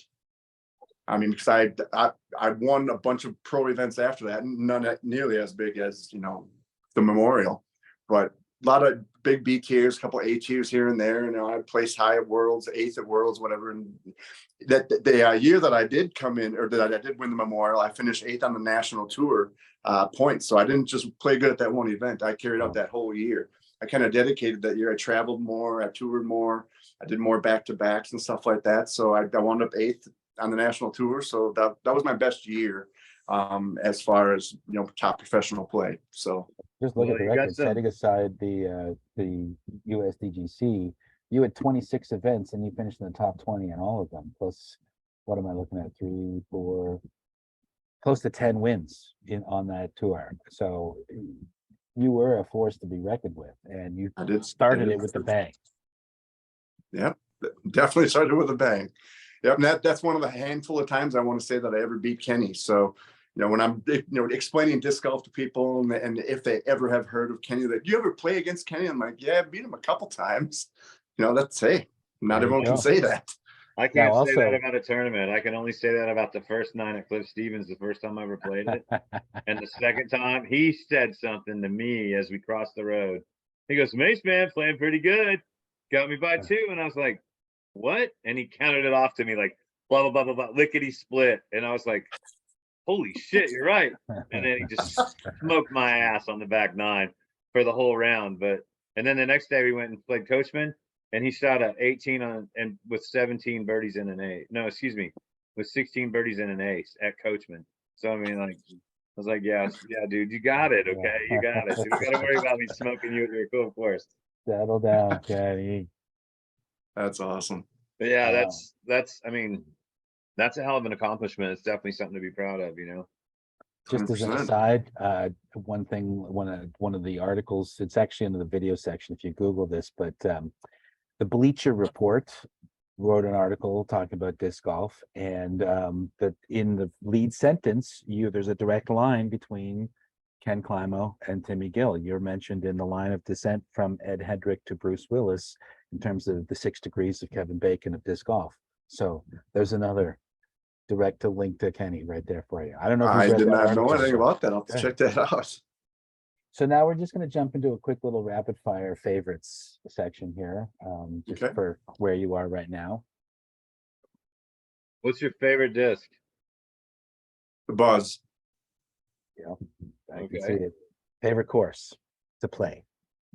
Bryant Lake Park, Eden Prairie, Minnesota is my first ever course design. That's another topic that we didn't want to touch on, but course design is a big part of who I am as a disc golfer. But yeah, Bryant Lake was my first ever course design. It's part of the Three Rivers Park District, which is a government entity. Part of our tax dollars here in Hennepin County goes towards it. It is probably one of the most expensive courses as far as what they've invested into the course. There's big granite slate walkways, beautiful rock walls everywhere, the biggest tee pads you've ever seen. The whole course overlooks a beautiful lake. And yeah, I'm kind of biased because it's my first ever course design, but it's just a really fun course to play. It's beautiful. And it was the first pay to play course, which paved the way for a bunch of other pay to play courses in the Twin Cities metro area, which is a big thing that I pushed for, which at first was a knee jerk reaction, but I was a big proponent of it. And now it's kind of the norm. So, or I shouldn't say the norm, but it's definitely made some huge leaps and strides. So yeah, Bryant Lake's number one. There you go. That covers 2 questions, Paul. You're up again. All right. Well, your favorite course you've designed, does it remain Bryant Lake Obviously. or? Since I mentioned Bryant, I'll say Blue Ribbon Pines. Blue Yeah, Ribbon is one of the figured more that would cover notorious, too. most well-known courses in the, well, I guess the world. Everyone knows of it, you know, but the Majestic being there and the NTs being there and all that stuff, and hole number 4 being there, and just it's a pay-to-play course that I had to go talk to the family into putting in the course. It was a sod farm. They're like, "Who is this city slicker coming up here and talking to us to put in a course?" And eventually we talked them into it, and that was 17 years ago. And now it's one of the more popular courses around, and it's a staple. So Is Blue it really Ribbon, gonna talk been about 17 Blue Ribbon. years? yeah, it's got to be close to that. 'Cause it God. was right after it was maybe a couple of years after the memorial. There's been discussions started, so it's got to be around there. Yeah, there you go. What's your favorite tournament? It could be one that you want to play in or one that you've played in the past, either way. USDGC. That's one that I really wanted to do well at, and I did fairly well, cashing a handful of times and being top 20, I think once or twice. Twice. But yeah, USDGC was definitely a goal of mine, and I really look forward to going to it. And a quick fun story too, as when, you know, being a tournament director of an NT, I got automatic bid into the USDGC. Oh, nice. Right on. But I wouldn't take that. So I gave it to my number 1 volunteer at the Majestic. So I gave my TD spot to Brian Donahue, as we all know. Right on. So Donnie got to go on that, and I wasn't going to go until I qualified on my own, which I did. So that's one of my more proud TD That's really USDGC type stories that I did. That's really cool. Yeah, you got 17th in 05 and 14th in 06 of your top 20 there, which, you know, either one of those, a 1250 and 1425, pretty respectable without a doubt there. Yeah, love that event. Wish I could make it back. It was one of my goals like 5 years ago. I just want to make it back one more time, but whew, it's tough getting in now. Yeah. Well, I'll tell you what, dude, and you know, we'll both tell you this, but that this year's the 25th. And if you ever even just thought about going as a spectator, you won't regret it. I mean, we're gonna have music 4 nights out there.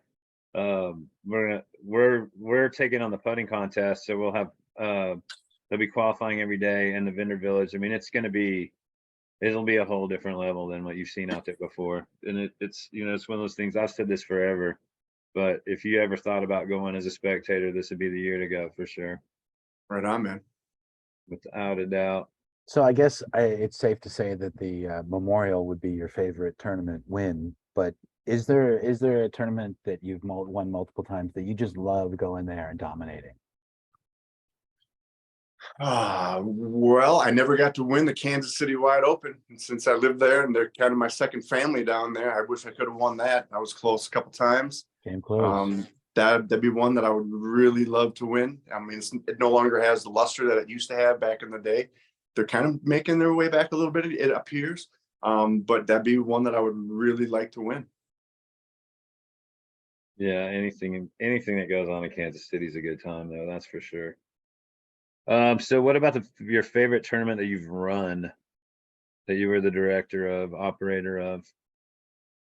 I forget the exact year, but it would be it would be the DGTV Fall Open at Telemark Resort. Telemark is it's no longer a resort, but it was a resort up in northwest Wisconsin in a small town called Cable, just outside of Hayward, Wisconsin. So to put that out there for the viewers, it's about 2 hours to the east of Duluth. So it's up there in northern Wisconsin, and it's on an old rundown ski hill.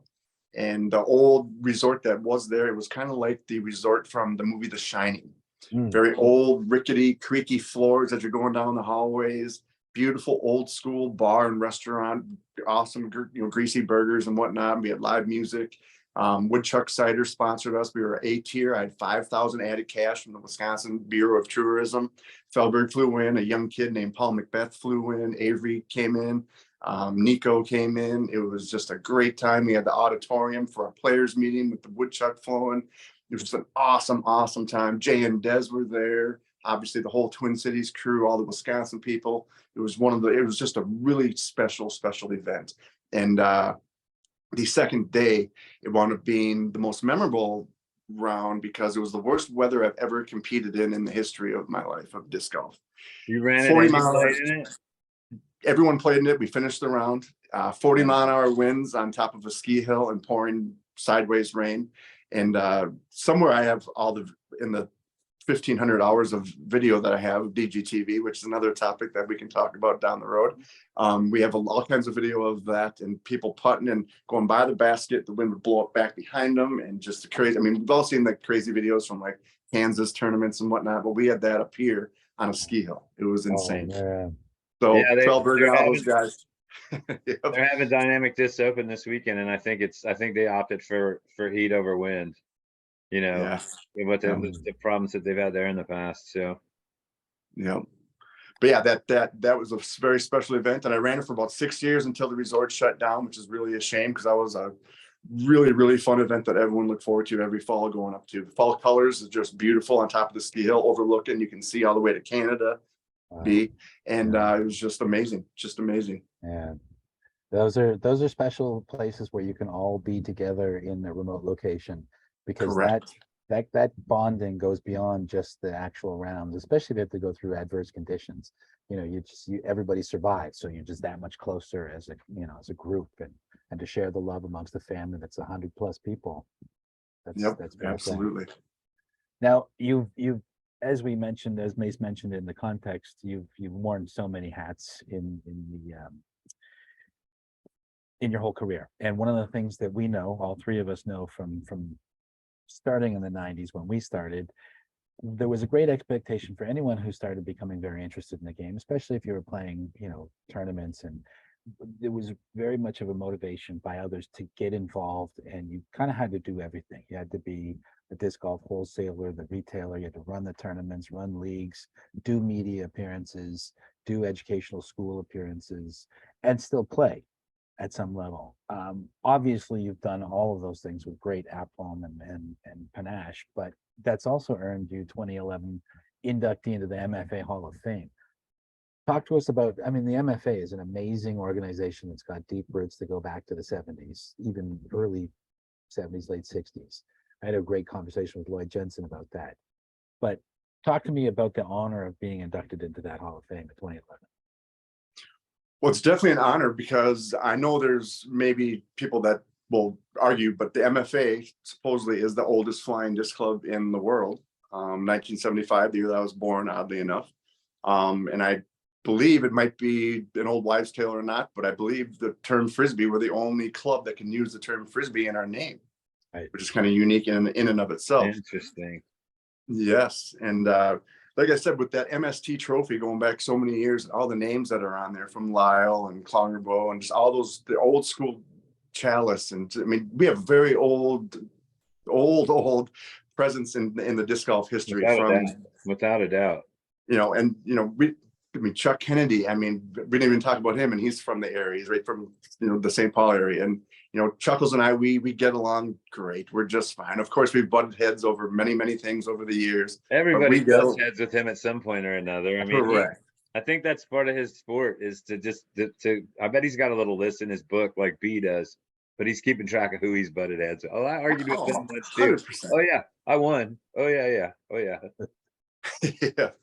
So yeah, the history is so there, and like you said, you talked to Lyle Jensen about him. I mean, he is a historian. He's I mean, holy cow, he knows everything and anything about the disc golf, or about the MFA. And so he'd be the one to talk to you about the history of the MFA. But I'm very proud to be a member for a long time. I was on the board for probably a decade. The last couple of years, we've actually been down in the dumps as a club, and now we're kind of climbing back, and we're resurging back. It appears. I'm not a part of the whole deal. I'm just sitting back, and I give my tidbits of info and my opinion on some things here and there, but I'm still just sitting back. But there's some good people now leading the way, and hopefully we get back to where we were. And but yeah, it's a very old, very historic club, and I'm very, very proud to be a part of it for a lot of years. Nice. Well, I guess we've got a bunch of other topics. So do you need to go anywhere anytime soon? No, I'm here for you guys if you want. Because obviously there's a lot more we can talk about, and we will talk about, and we don't want to miss anything important. But maybe we could get Mace to start off with the sponsors, because you've been and remain a Discraft guy to the day you die. Correct. I mean, your first disc ever put in your hand was a Discraft disc, so that's a good sign. Even though the first disc you bought was an Innova disc. Right. Yeah, I think Randolph still has a Marauder in his bag. Last I heard, he does. Yeah, and a Sky Streak probably still. Yeah, it's quite possible as well. Yeah, but that's a whole nother topic. I mean, that guy gets stuff to fly in ways that nobody gets stuff to fly. But yeah, so that's you jumped on the Discraft board, jumped on the Discraft wagon probably right after the 95, huh? I mean, when did that start? Absolutely, yeah. And like I said, when I saw Randolph in that barn and he made that storm and whatnot, and I was watching what he was throwing his Cyclones and X-Clones and putting with magnets and whatnot, and I kind of was enamored by that. And then I was approached by Stokely, and I was in awe because he was Stokely, and he expressed that they're interested in me. So I was like, okay, well, let me look into it, and I kind of, did my research as far as I could, as far as like the World News and the Disc Golf Journal, and looked into seeing what was going on, and just kind of talked to some people. And I just liked the vibe that Randolph and obviously Juliana, who won the AM Worlds that I won in Cincinnati, she jumped on board with Discraft too. So I'm like, well, it just kind of seemed right and just kind of fit right. And I was throwing most of their plastic. And the only thing that I couldn't really throw well of theirs was a mid-range. So I got good at throwing a hawk for a little bit, but that's when I really started to just kind of learn to throw a forehand even more so, but more of a straighter forehand. Instead of that beefy ram, I got my X-Clones to fly just the way that I wanted for that turnover type shot. So yeah, I could throw my hawk for turnovers and whatnot, and that was fine at first. But yeah, I jumped on board, and Jim Kenner was very, very supportive, and I became sponsored. And when you get sponsored back then, it was like, oh, you got 25 free discs. I'm like, sweet. So and you get like 100-piece pricing. If you buy one disc, you get 100-piece pricing. So I'm like, oh, sweet. So I bought like 100. I bought a whole bunch of discs, and then I put them in the back of my pickup truck, and I started going to leagues. And I'm like, look, I got all these sweet new discs from Discraft in the back of my pickup truck. So that's how my vending and merchandising, career started as well. So that's a whole nother deal that I led from that little pickup truck to buying a FedEx delivery truck that I converted into a traveling disc golf pro shop, as I always tell everyone. We had a nickname for it called the Big Sexy because there was nothing sexy about it. Kind of like calling a bald guy curly. Yeah, there you go. And that thing was awesome for about 10 years. But going back to Discraft, they were very good to me for a lot of years. I'm no longer technically on the team, but I will always throw their stuff. I'm sponsored by Keith Murray and Spinners on the Green. Keith, who used to be the general manager down at Discraft, obviously he's the tournament director of the Memorial, who I feel bad I haven't gone down and played. Injury has kept me from going down and playing, but that's a whole other story. But yeah, so I'm still throwing Discraft. I still love Discraft. I love to see what they're doing in the industry right now. It's crazy. I was floored when I saw Paul jump ship and all these contracts and all this stuff.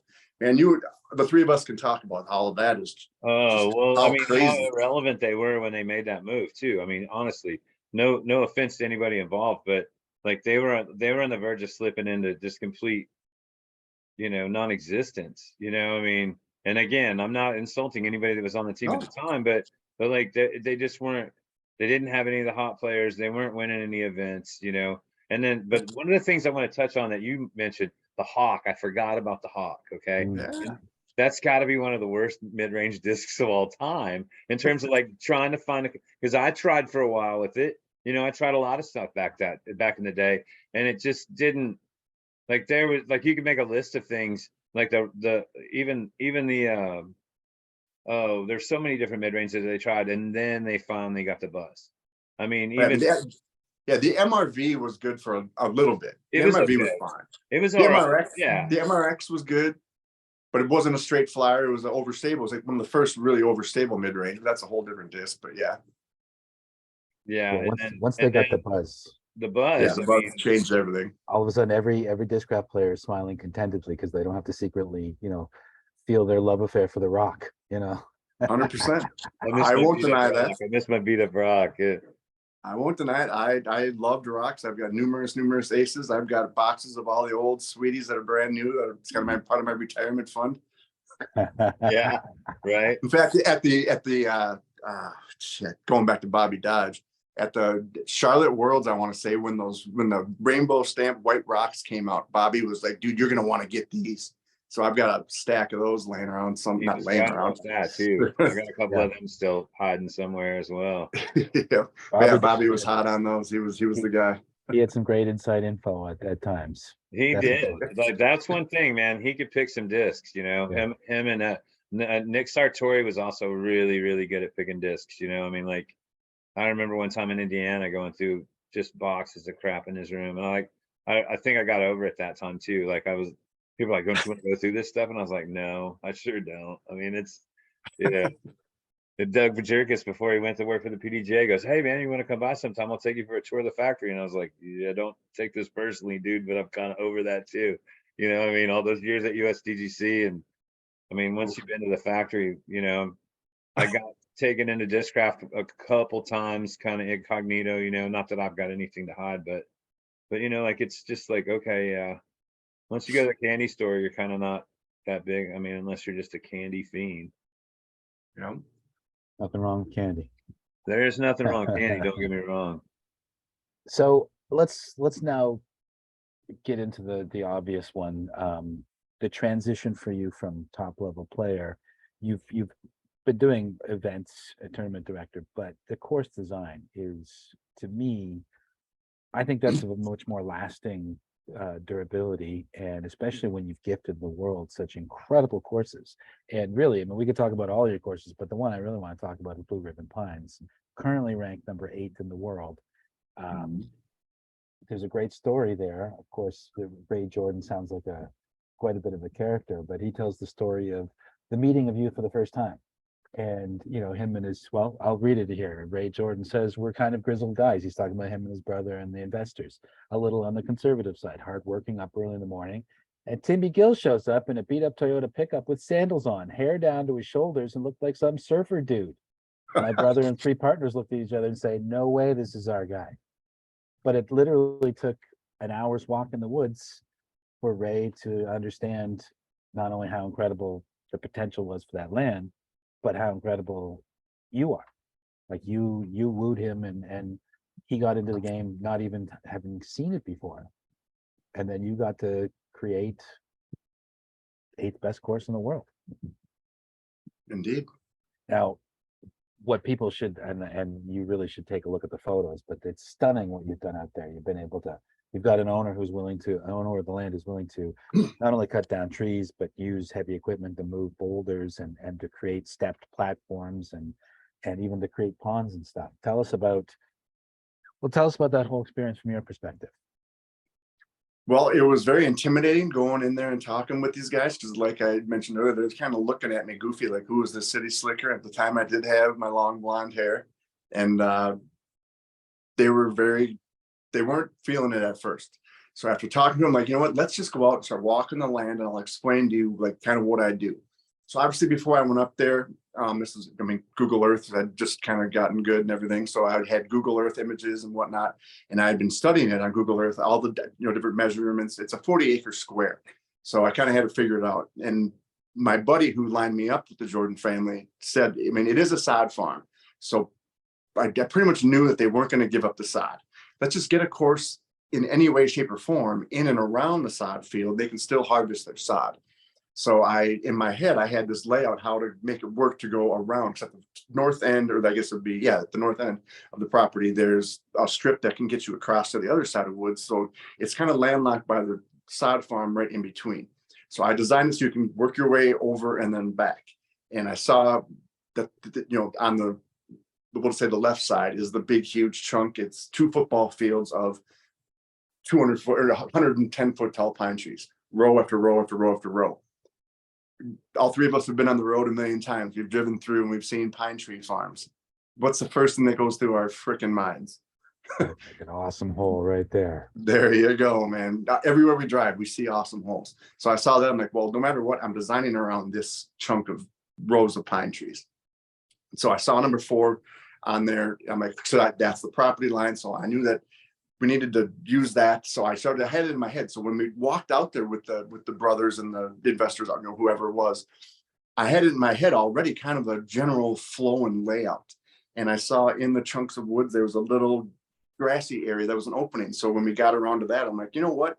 If this course ever happens and you guys want to do it, this would make for a great pond. We could make a pond right here. I could turn this into a par 4. And I start kind of pointing. And I'm like, this would be about a 600-foot hole with a pond at about the 340 mark, which would make the player. And I kind of explained the risk reward thing to them. And they're looking at me just like, what? And I probably oversold it, but I really talked them through. Because at the time, I named my company before that Par 72 because I wanted in par 4s and par 5s and want to implement and push the sport further because not to say it, but the way that Chuck was designing courses around the Twin Cities, I wasn't happy with, which is what got me involved in course design in the first place. I wanted to make par 4s and par 5s and push things a little bit.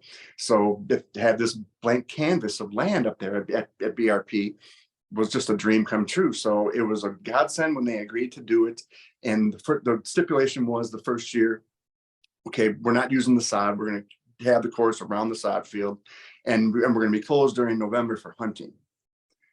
I'm like, okay, that's fine. We'll put that in the course directory. That's closed in November for hunting.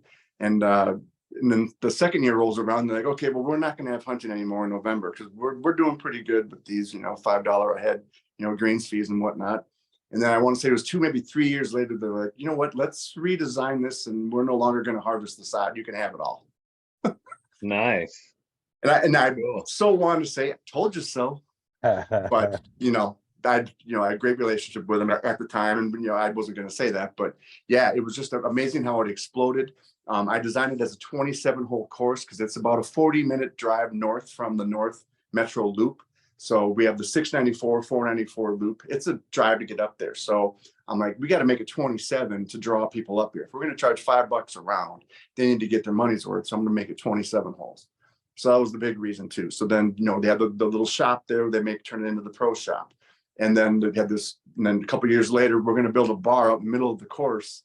Well, I had that in mind too. So I designed the turn at I forget now, it's 20 or 21. We have what's called a dual tee pad where one hole goes this way, one goes that way. And then right here is the bar where they have burgers and brats and now Bloody Marys and margaritas and whatever the heck you want. It's a full-on sports bar in the middle of the course. It's pretty unreal. And these are all things, and a little stage for music and stuff. I mean, these are all dreams that we talked about and joked about 12, 15 years ago that are all happening now. And that's why it's a course that everyone has to come and play when they come to the Twin Cities, even though it's 45 minutes north of town. And so, yeah, it's so pretty BRP amazing how that kind of thing's popping up in a lot of different places too. There's a place out in South Carolina called Seawee, and it's a little, I mean, honestly, it's just a little dinker course. Nothing's probably even, there may be 2 holes over 300 feet, but it's like on the backside of this really popular bait store, gas station, convenience store.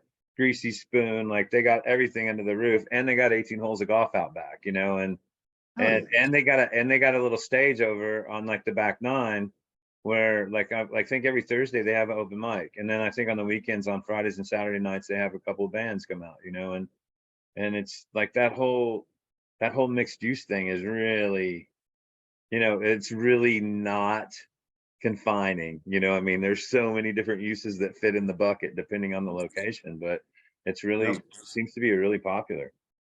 Definitely, definitely. So it's really cool to see where it's become and what it's become. Um, I'm not as involved. I mean, Kale kind of took over as the course liaison now. So, and which is, me and Kale are really, really good friends, and I can't be any more proud of him. He is, I mean, he's a Hall of Famer in my opinion. And he's just a great, great kid. So he's kind of the main liaison there. He runs the Majestic. He just won it this last weekend up there.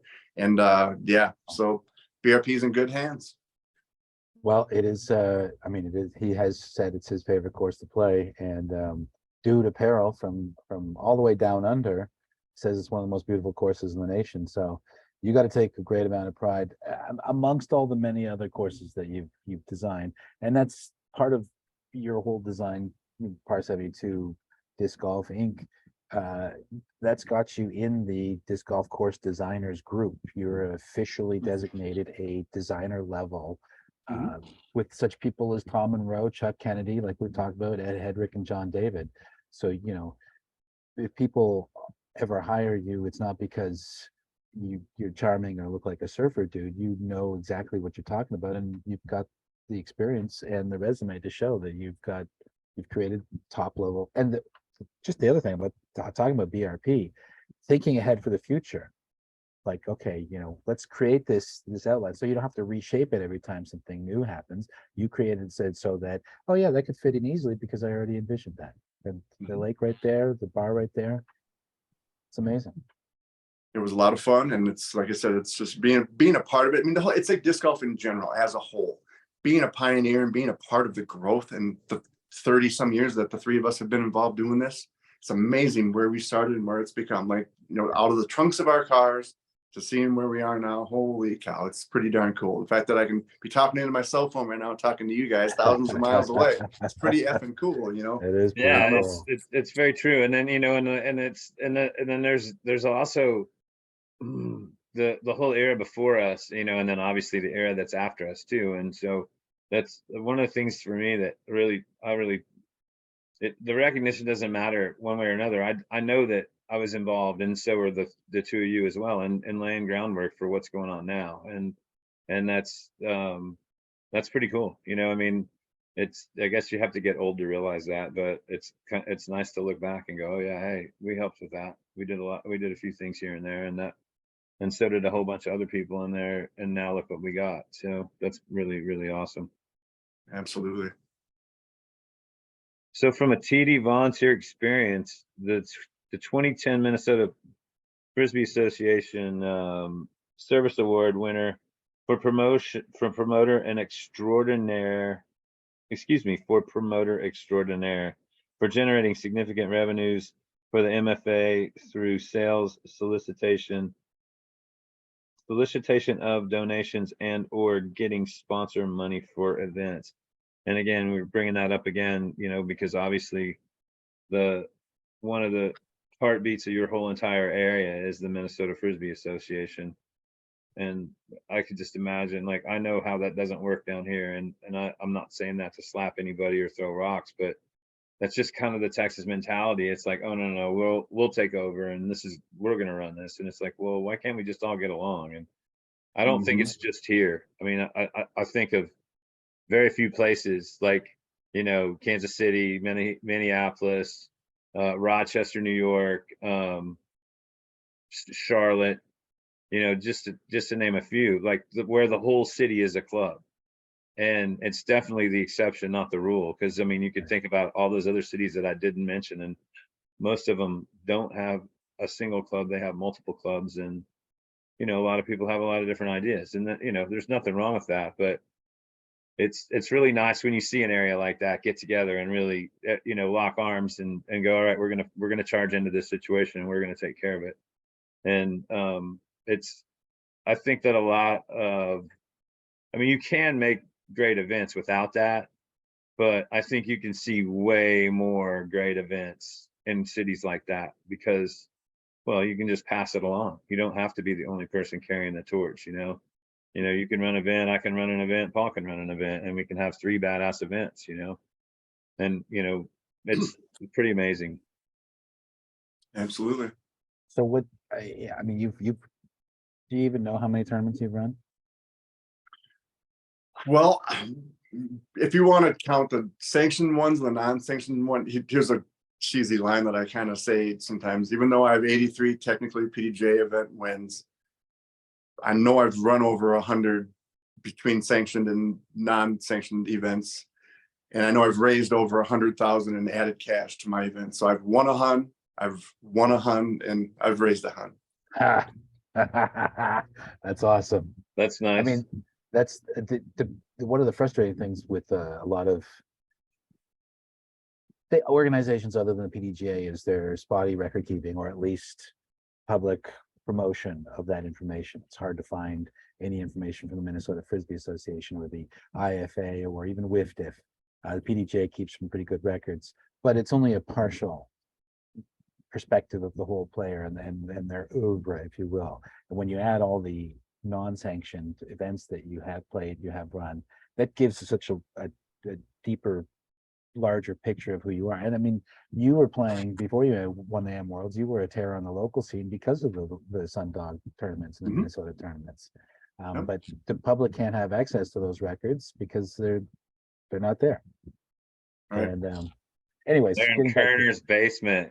They're in handing Kerner's spiral notebooks. laptop. Kerner's laptop is a gold mine for the Sundog tournament series. Yes. All right, we got to hack into that then, don't we? Yeah, Maddie and I I took over the Sundog. Greg Reif, let's get his name out there. He was the creator of the Sundog, 1992 or 93, I want to say. And then I got to play for a handful of years, and then he moved to Michigan. And right around he was TD or co-TD of 2001 Worlds here. And then he moved to Michigan, and that's when I took over running the Sundog. And then about 2 years went by, and that's when I brought in Kerner to be co-TD. And then he and I ran it for a good decade or maybe a dozen years. To be exact. And we were kind of yin and yang. I love Maddie, but we're kind of yin and yang, and that's why it worked. Hey, That's why we everybody's were kind of yin and yang with Matt, man. I mean, don't get me wrong. I love him too, believe me. But Mathau was one of the best nicknames I ever gave anybody. Yeah. I mean, like that couldn't be more appropriate, But I do. That was definitely one of the people that I got to spend a couple of nights with on that trip last spring, and Awesome. it was definitely good to see him. It was disappointing to see his health, not taking as good a care of him as you'd hope, but he's mellowed a lot, and it was great to see him without a doubt. Absolutely. Yeah. So going back to being a TD and whatnot, I mean, Kevin Stender was the TD that trained me in to be a TD. So I took over a handful of events from Stendo.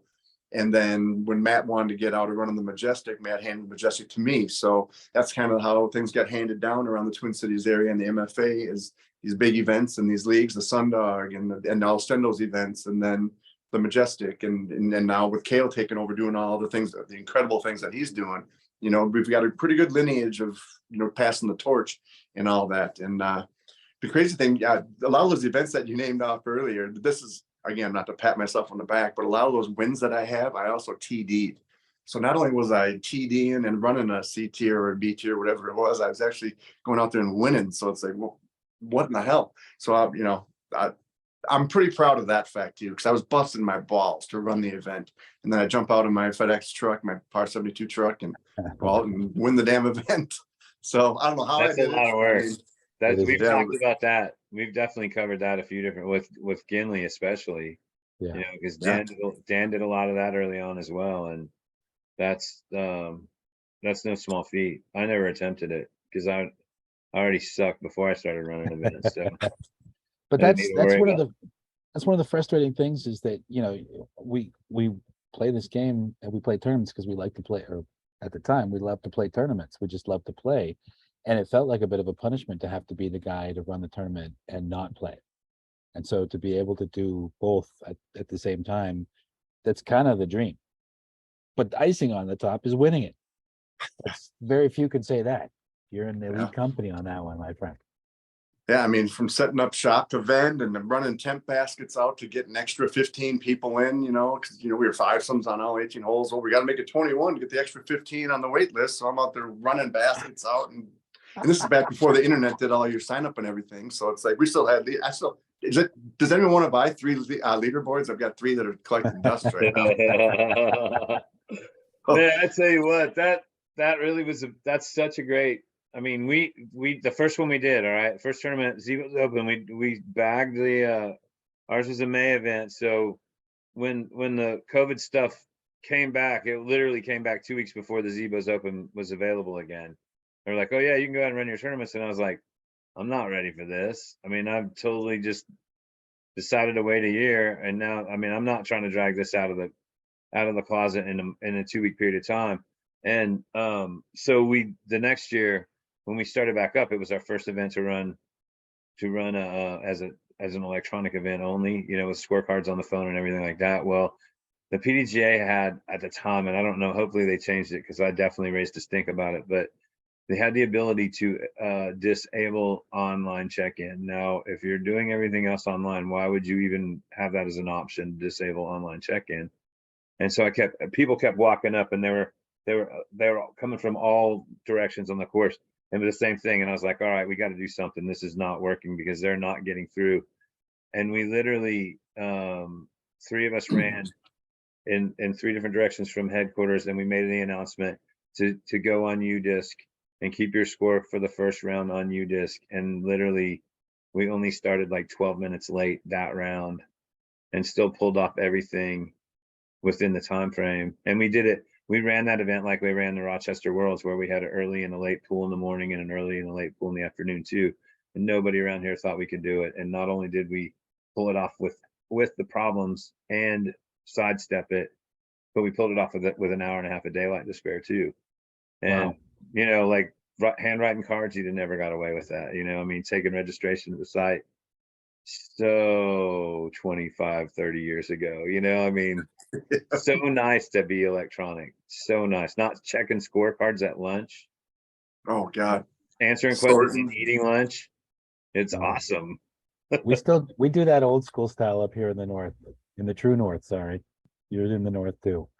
But it's amazing how much the internet has impacted the whole development and shift of disc golf, because and not just the internet, but like something like UDisc or online registration. Disc golf scene. That's one of the coolest things ever. Yeah. I was actually DJing at a tournament that happened last week. It was like a fun event called the Slamboree, and they did it old school style. You saw a huge lineup for the registration, and it took me back 20 years. I was like, oh yeah, I remember that. That's where you socialize and catch up. And the guy in front of you is taking 10 minutes to just catch up with the TD, and meanwhile you're like, buddy, let's go. We all got to sign up here. Yeah, that was one of the biggest things with Sundog is we got so big that we had to start doing flex start. So we had from 2 until 4, you could flex start, show up and get a threesome paired up, and you could go out and play.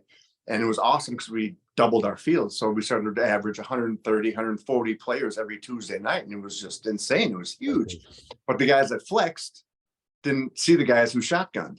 So guys would play 2 years and be like, oh, I never even saw Bruce for 2 years. And it took away from the camaraderie. So flex was great because it boosted our numbers. And even right now, like with the big tournaments and everything, the guys they don't even see each other. There's no award ceremonies. There's no the social aspect's completely been eliminated by Tetons. And that breaks my heart, man. I see why we have to do it. It is great, but it breaks my heart. It's not how we got into the game and how It's not how we stayed in the game either. And honestly, I think that the Zebos Open, I got a conversation with a guy just a couple days ago, but it was last night, about this very thing. And he's trying to explain to me how I could use Tetons and not use Tetons and still keep the barbecue. But like, I have a barbecue on Saturday night, just like they did in Kansas City back in the day, at the wide open. Yes. And dude, like I still think back to some of the funnest times on tour. I mean, everybody would come over, everybody would hang out, we'd have some good times, and then everybody go back to wherever they were staying. Yeah. Well, Zebos isn't the easiest course in town, it's all the way southwest. So anybody that comes from the Dallas side of town is pretty rare, first of all, because that's not the same style of golf as they play out east, but it's also 40, 50, 60-minute drive.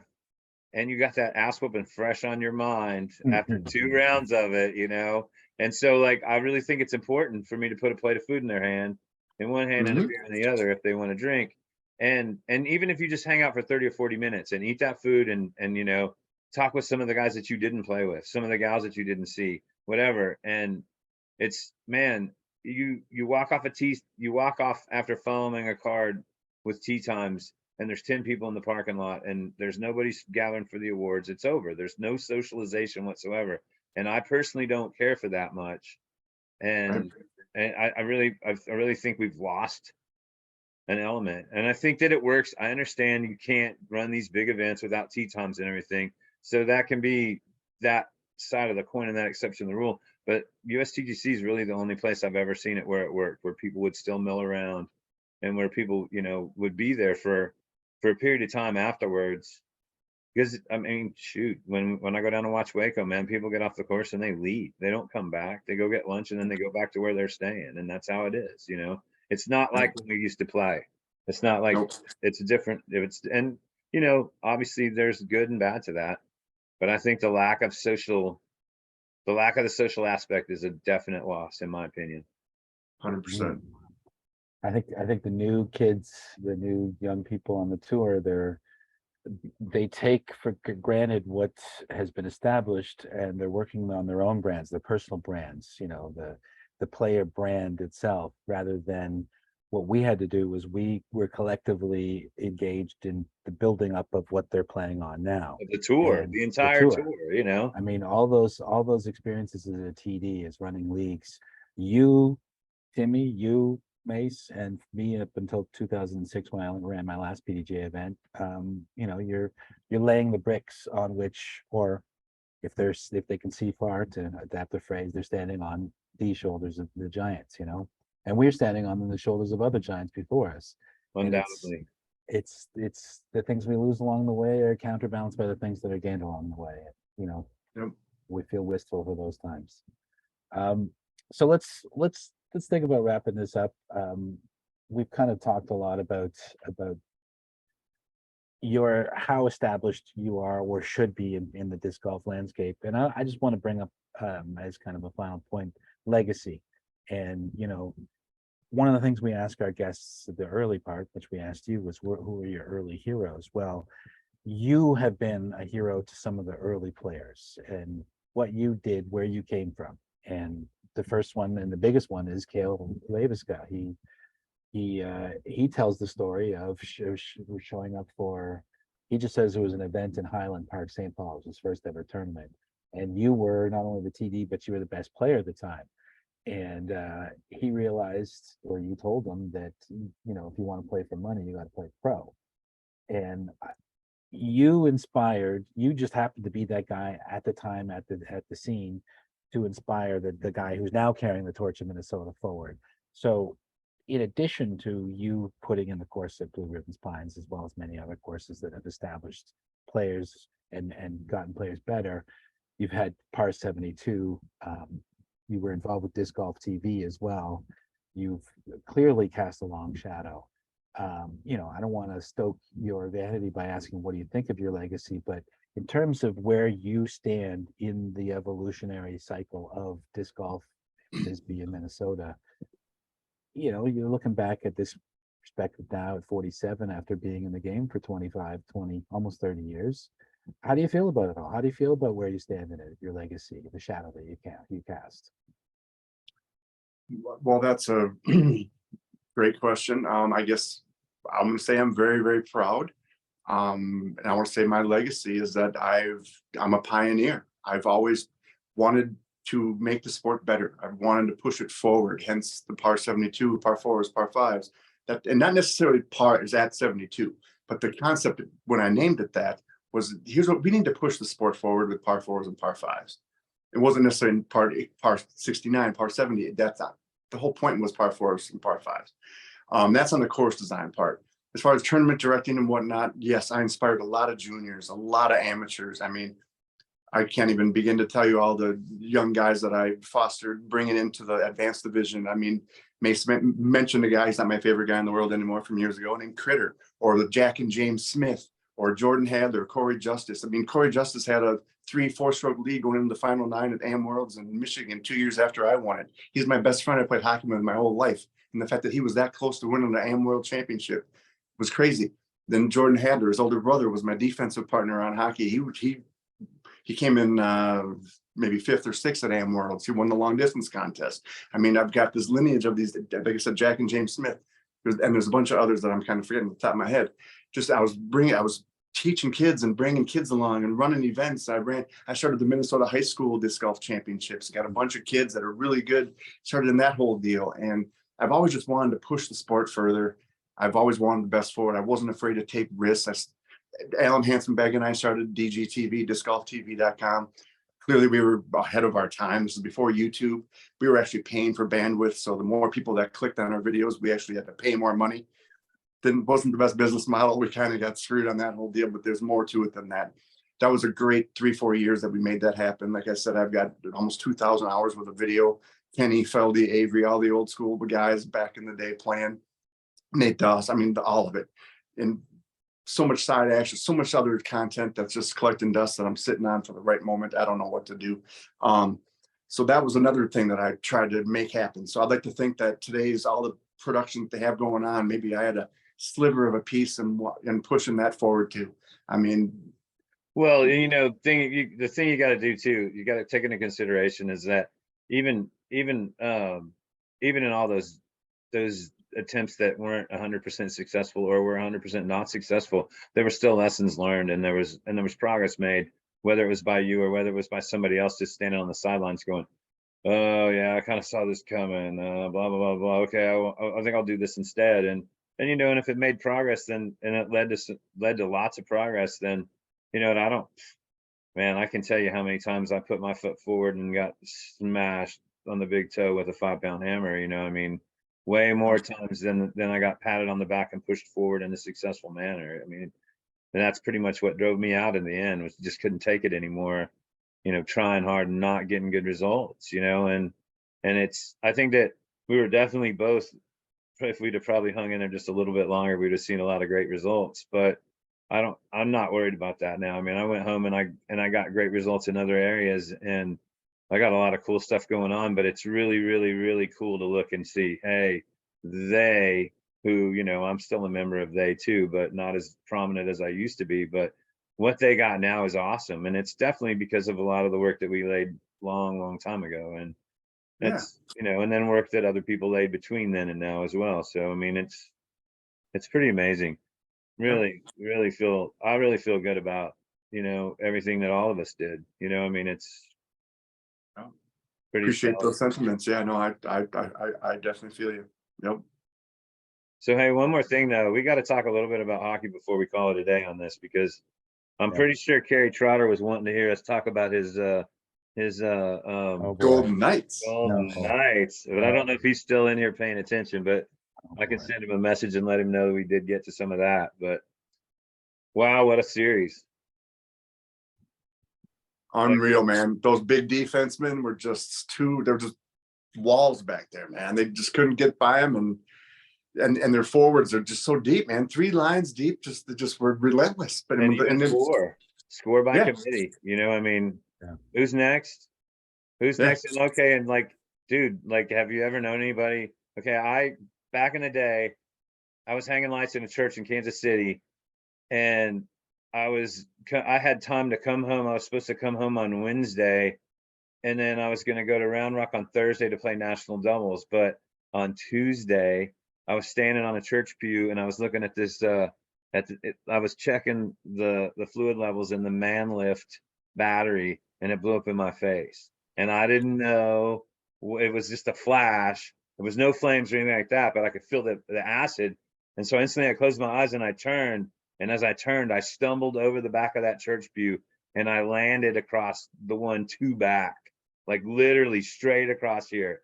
And if you want to know, they don't give at all.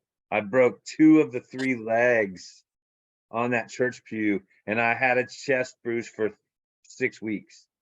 I cannot even begin to imagine how Kachuk played game 4 with a broken sternum. How does he do that? I don't get it. I mean, I want to not like that guy, but I mean, he's obviously made out of cast iron. I mean, Yeah, he's made of something else, man. The overtime goals, the game winners. My God, he's made of something else, man. I want him on my team. I think I said that one of our shows before. Yeah, I want yeah, I that mean, guy on my team. he's one of those players that you're only going to like if he's wearing your jersey. Yeah. Otherwise, you're Correct. going to see him run over by a truck in the parking lot. But He you know, it's broke like our hearts here in like Toronto, Katy that's for Perry. sure. You know, I mean, I took till the playoffs before I started liking Corey Perry. You know, that year that we had him. And Yeah. then, you know, finally when the playoffs came around, I was like, okay, I'm coming around to this guy, you know. Yeah. But Well, just to give the final cap off here, we only had Jack. Did he participate? Did he send you picks? Oh, yeah, he said yeah, Rats. he picked Florida. Okay, so 3 out of 4 picked Florida. I chose worse. I said Florida in 5. Okay, Timmy, you said Florida in 6. Mace, you said Vegas in 7, so you get only 1 point for calling the right team. That's the only point derived from that final round. And so the 4 rounds point total, I got first with 15, mainly on the strength of the first round. Mace, you snuck in the second with 12 points. Timmy with 10, and Jack 2 points. He correctly Deuce. predicted. Let's see, what did he get? He got Edmonton in the first round, and he got Dallas in the second round. Those were his only 2 points. Damn. Well, when we have him on, we got plenty of fodder to pick on him about just with that alone. So all of these records. Oh, don't kid yourself. B's keeping that shit too. Oh yeah. Yeah. Next year, he'll be bringing out those same sheets Really? next year. Trust me. No, I'm gonna file these away. Now I've Yeah, he's learned got how a to. big, like he's got a build these. lifetime file cabinet somewhere. I think I did see, Mace, that Dallas is 6th as far as Vegas goes, as far as odds to win the cup next year. Actually, So- I saw one where we were as low as 10th. But Yeah, I think you know what? I okay. think that you know that's you can say whatever you want. I mean, Right.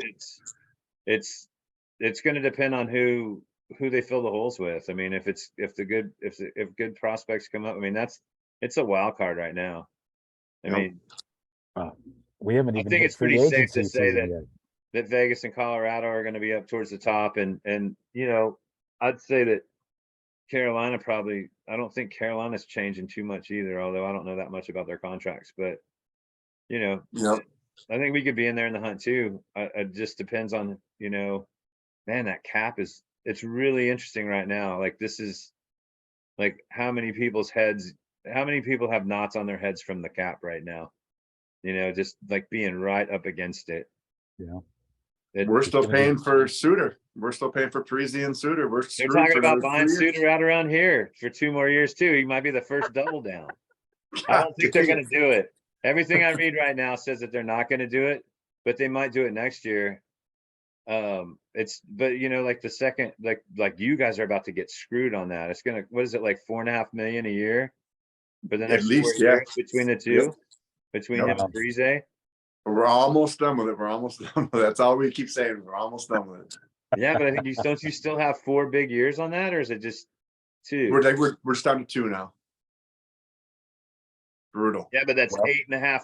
That's almost 9 million in 2 years. With the 80, that's man, it's so mind-boggling to hear all these other salaries from these other sports, you know, and talking about, like, I read this article this morning where they were saying that running backs are getting screwed in the NFL because they categorize pay, like in that last collective bargaining agreement. And like these guys are they're like the battering ram, and they're the first people to age out. Like they like, I think there was only, I think they said in that article that if there was 60 running backs in the league, that 20 of them, not that 15 of them or 16 of them are over the age of 30. All the rest of them are under 30. Well, Like they all those think guys- that they all think that they can have the next Pacheco on their team, you know, get them for, you know, nothing. Yeah, well, and then they just don't last. I mean, that's one thing that I've really noticed with the Chiefs in the last 4 years is it's a revolving door. I mean, with Mahomes making all that money at the top and a few other guys getting paid, like it's a big revolving door. And somehow they managed to balance.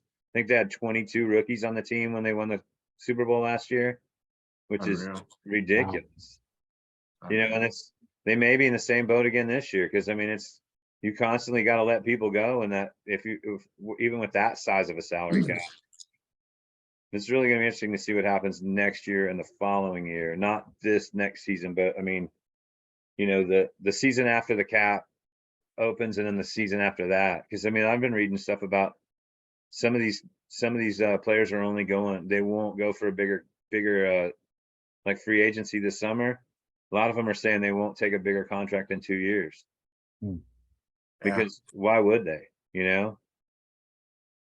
Well, it's going to be some interesting times leading into free agency and beyond until training camp opens up again, and then we'll keep our eye on the whole season. But Timmy, we'd love to have you back for our playoff picks next year. I think we got a bit more interest with Dak, and Juicy J is going to be part of you. Very much. Yeah, I think that we being may part of want it. to, you know, maybe even get to a point where we're 6 or 8 to where, you know, like we can, I don't know, we'll have to discuss it more, but I think I think that more people made it better for sure this year than just me and B Absolutely. saying the same crap Yeah. over and over again. We definitely do appreciate all of your contributions to the previous shows, but also thank you very much for being with us today. We've gone almost 2 hours now, so the good times hours. But Timmy, it's been just this awesome just to see you again, to reconnect, and you know, I hope we didn't take you down too far down memory lane and get the synapses too fired up from trying to remember the state of a 19-year-old hothead's emotional state after getting stroked. But thank you so much for the show. Yeah, Thank definitely, you dude. guys. You've definitely been a good addition. We've had a great time having you on and everything, without a doubt. And again, like I said in the very beginning, you know, it was the same. I said the same thing to both you guys. This is one of the cool things for me right now is refiring up all these different friendships with everybody, and just like, hey, oh, holy shit, I've been wondering how Tim was doing, you know. And I mean, I always talk to Keith, and he goes, oh yeah, he was coming, and I'm like, oh yeah, bullshit, he's coming, you know. And I was signed up. I'm looking forward to it, dude, because I pretty much well, I have all 7 pieces made for this next year, and if everything goes well at the Flagstaff Fly Mart, I'll have those trophies on display, and then I'll just hand them off to Keith and go, here, you take these home. There you go. And so that's definitely looking to try to get some more of those trophy business. But I really am looking forward to seeing all 7 of those lined up here in the not too distant future too. Very cool. Very cool. No, thank you guys very much. This has been a blast. Trip down memory lane, all that stuff. You know, week after week. Now it's been 2 months. I mean, that's how long the playoff season goes. It's 2 months pretty much. So yeah, no, thank you guys. It's been a lot of fun, like I said. And yeah, I'm honored to be on here. I'm honored to talk about all the old stuff. I mean, you guys were patting me on the back. I was probably blushing and whatnot. But yeah, it's definitely fun to relive it. Gets my juices flowing. I want to go out and practice and like throw right now. But I think I'm gonna fire up the TV and, you know, and watch some of the really good players in the world nowadays. God, they're so good now. Holy cow. It's and really the women nice to are have so that. good. I like watching the women more than the men. They're so good. Holy cow. They're really, and you know, that group is growing, and it's really really amazing to see the 40 to 50 players every week. But you know, another thing too, like happened at the Veterans Park Open, there's a girl from Georgetown, which is just north of Round Rock and north of Austin. And you know, and I'm so bad with names, I don't even remember her name. But one of my guys, Zane Letts, was working for me in Christmas lights, and he said, man, I barely beat her by 2 strokes, and she's 16 years old. Like, she would have cashed well in the money in the open mixed open division, and she put a stomping on the ladies in the pro division, you know. And so, and I really think I mean, we've already started to see it, and it's been going on since way back, but these kids come up that have been playing with their dads, you know. And there's several girls. I mean, that's one of the I was just thinking about, that's a show that we should probably have in the not too distant future, because if you look at people like Double G, Maria Oliva, Emerson Keith, Nolan Grider. I mean, we could make a list of 10 different people that have been that are in their 20s, 30s, and 40s that are already 10, 15, 20-year veterans of the sport. And they're just now coming into their prime, you know, and it's because they followed their dads around. I mean, Paige Pierce is another one. I mean, the only reason she's as good as she is because she was out there every weekend with her dad, you know, and she's been playing since she was a preteen, you know, and lots of other people fall into that same category. Like shoot, Jack and his brother, they were young, real young when they came up as well, you know. And dude, thanks for mentioning John Heim, by the way. I Yeah, remember Johnny that cat Heim. too, you know. Yeah. I every now and then I see him on Facebook. Yeah, back in the M World days, he was Johnny Bird, BYRD. But I now remember that. I do remember that. Yep, he was in the car with us, and he's such a straight-laced dude. He's in the car with Stendo and Big Japes. Oh my God, it was awesome. But driving home with this was pretty cool. Yeah, I'm sure it was. That's the M World Dude, Trophy. I drove home with a bunch of memories World myself, Trophy, and baby. I didn't get one of those trophies, but it still had. I'm sure it had a similar effect. Because man, dude, I mean, I went back 4 times. You know, I went back to Edgewood's and that Pro Worlds in '98, and you know, well, and Fred. I mean, we almost had Fred on early, and we're gonna have Fred on at some point. But you Freddie's know, like awesome. that goes back to that too. You know, I mean, just looking back at that event and just thinking about. I mean, I met Fred. I called him out of the directory one time, and we played a course that is where the Cincinnati airport is now. That was there, and he told me, he goes, yeah, this course will only be here for another 18 months. But you know, I met him the same way, calling him out of the directory. I met Jaybird the same way, except for I called a different guy, and Jaybird happened to be at the course in Lansing both times 1 year apart. And so I played 2 rounds with Jaybird long before the first one. I had no idea who he was. The second one, he was already starting to sell discs and stuff like that. And I bought the first 2 discs off of him. So yeah, man, I mean, like that directory, that's a thing of the past, you know? Oh yeah, I still have all mine. I have all my notes in there of all the courses I hit up back in the day. You bet. Yeah. Hell yeah. I still got a road atlas with the cover tore off that was from back then too. Oh yes. Well, Timmy, we wish you all the greatest luck going forward with everything, all your disc golf and other endeavors, and happy Father's Day. Yes, thank you very much for that. I'm looking forward to it. I'm going to go to a skate park for a couple hours with my son tomorrow, and then out for a burger and a beer. That sounds like a perfect day to me. Oh, Awesome, dude. Perfect day right there. So thanks again. We really appreciate your input and your time, and can't wait to see you again down the road. Thanks, you guys. Love you so much. Have a good one, Timmy. Thanks again. Peace. Wow. Later, bro.